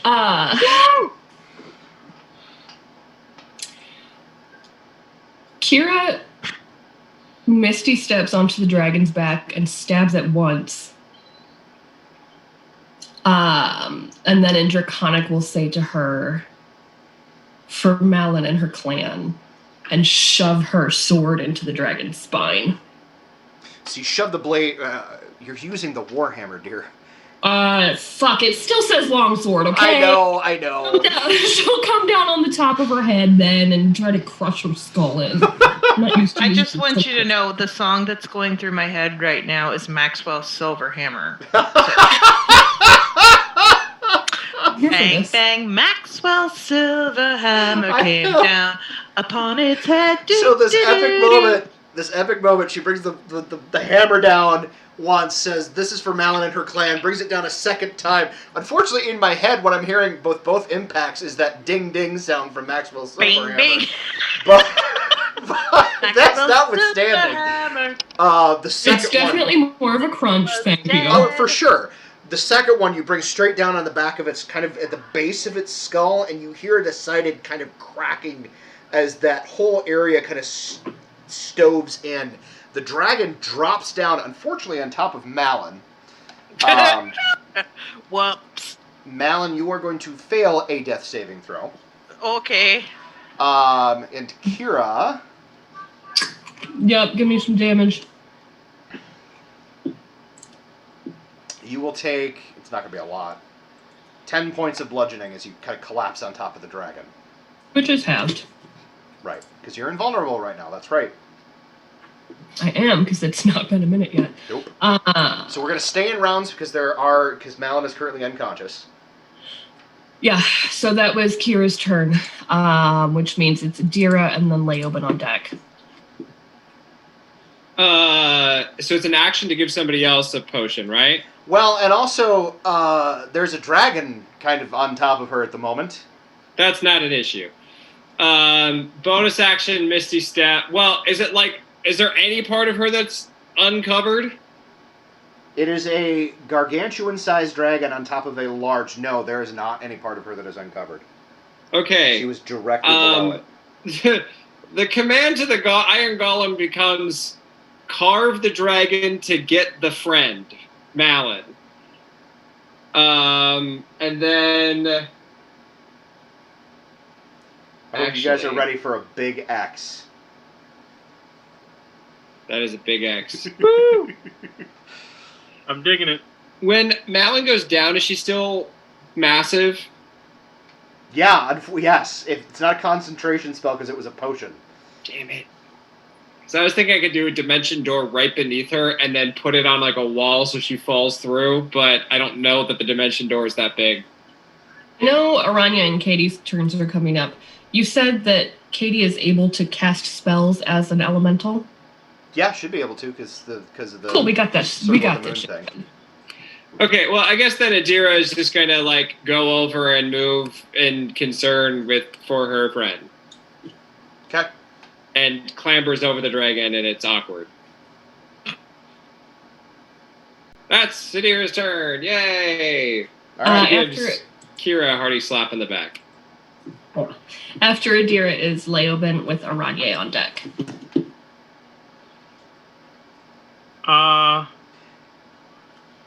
Leoben, go ahead and make another perception roll, please. Actually, no, I'm sorry. That's not... Sorry, I keep forgetting you. What's your passive perception? 23. Okay. And you're kind of watching, and you saw Malin fall, and then you saw Kira finish off the dragon and it fall on top of it. So you're definitely concerned for Malin's under there and unconscious. This is a problem.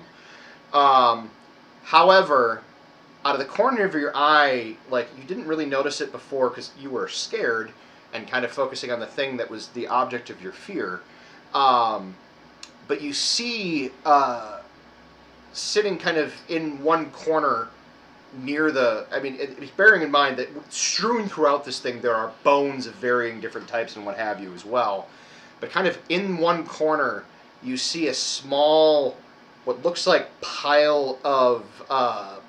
almost like a pile of crumpled up clothing. But what catches your eye is you see a little glint of silver, and you kind of look over to it, and you realize it's not a pile of clothing. It is somebody that was skinned. Ew. And sitting on top of the pile is a little silver earring, which looks familiar to you.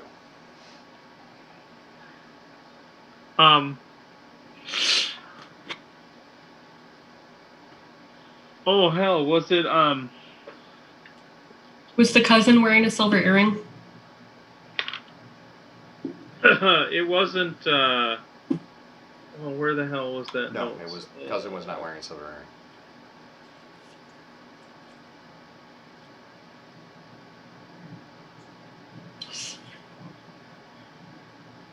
It wasn't Rosencrantz, was it?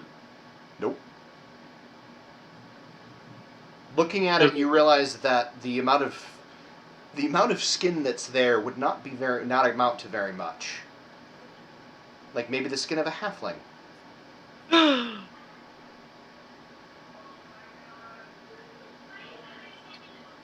am not putting two and two together.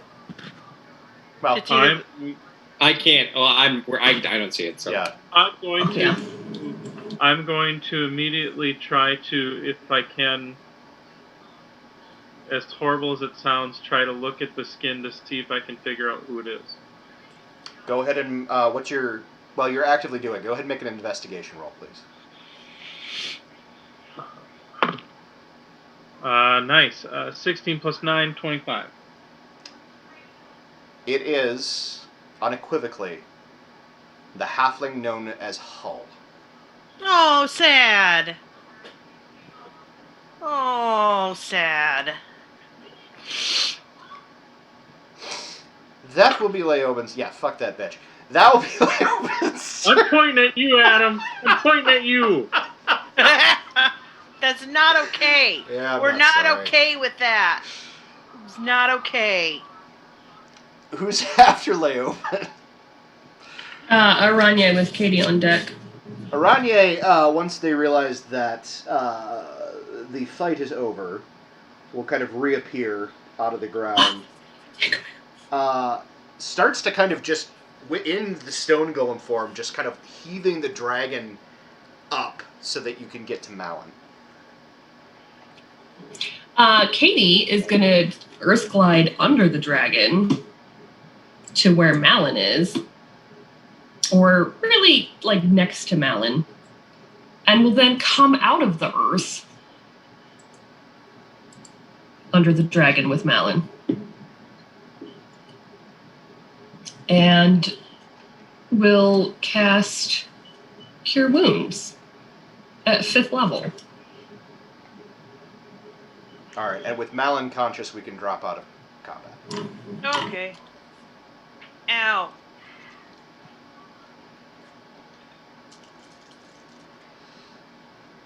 Ooh, And you good guys move. actually just see Leoben just kind of sobbing, sadly holding on to the skin. Ugh. 25 plus minus 10. Cure Wounds. 29 points of healing, Malin. Yay! So would I...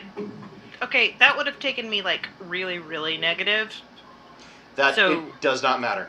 Okay. That does not matter. It's Pathfinder was where you had negative hit points. Once you hit 0 in 5th Ed, that's it. It's 0. Okay. You only Maybe- you then take enough damage to equal negative your hit points. Yeah. No, I didn't. Maybe between Malin and I, or Malin and Katie rather, we can move the dragon off of us. So it is 11 o'clock. We loot the everything. Yes! So I think at this point we're going to thank everybody who is currently watching. Thank you guys so much for joining us today. You got to see some fairly intense role play. You got to see a badass fight against a motherfucking dragon. Motherfucking dragon! Motherfucking dragon! You got to see me break Leoben's brain.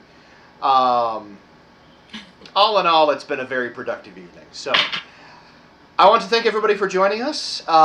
If you're interested, we will be streaming again tomorrow for the next installment of the Bearazai Argia Chronicles. That'll start at noon Central Standard Time. Brian is running that one, and Laura and I are both in it. But yeah, so if you want to join us for that, you're more than welcome to do so. And otherwise, we will see you in about 2 weeks. Oh, thanks. Bye! Bye, all. Bye! We are clear.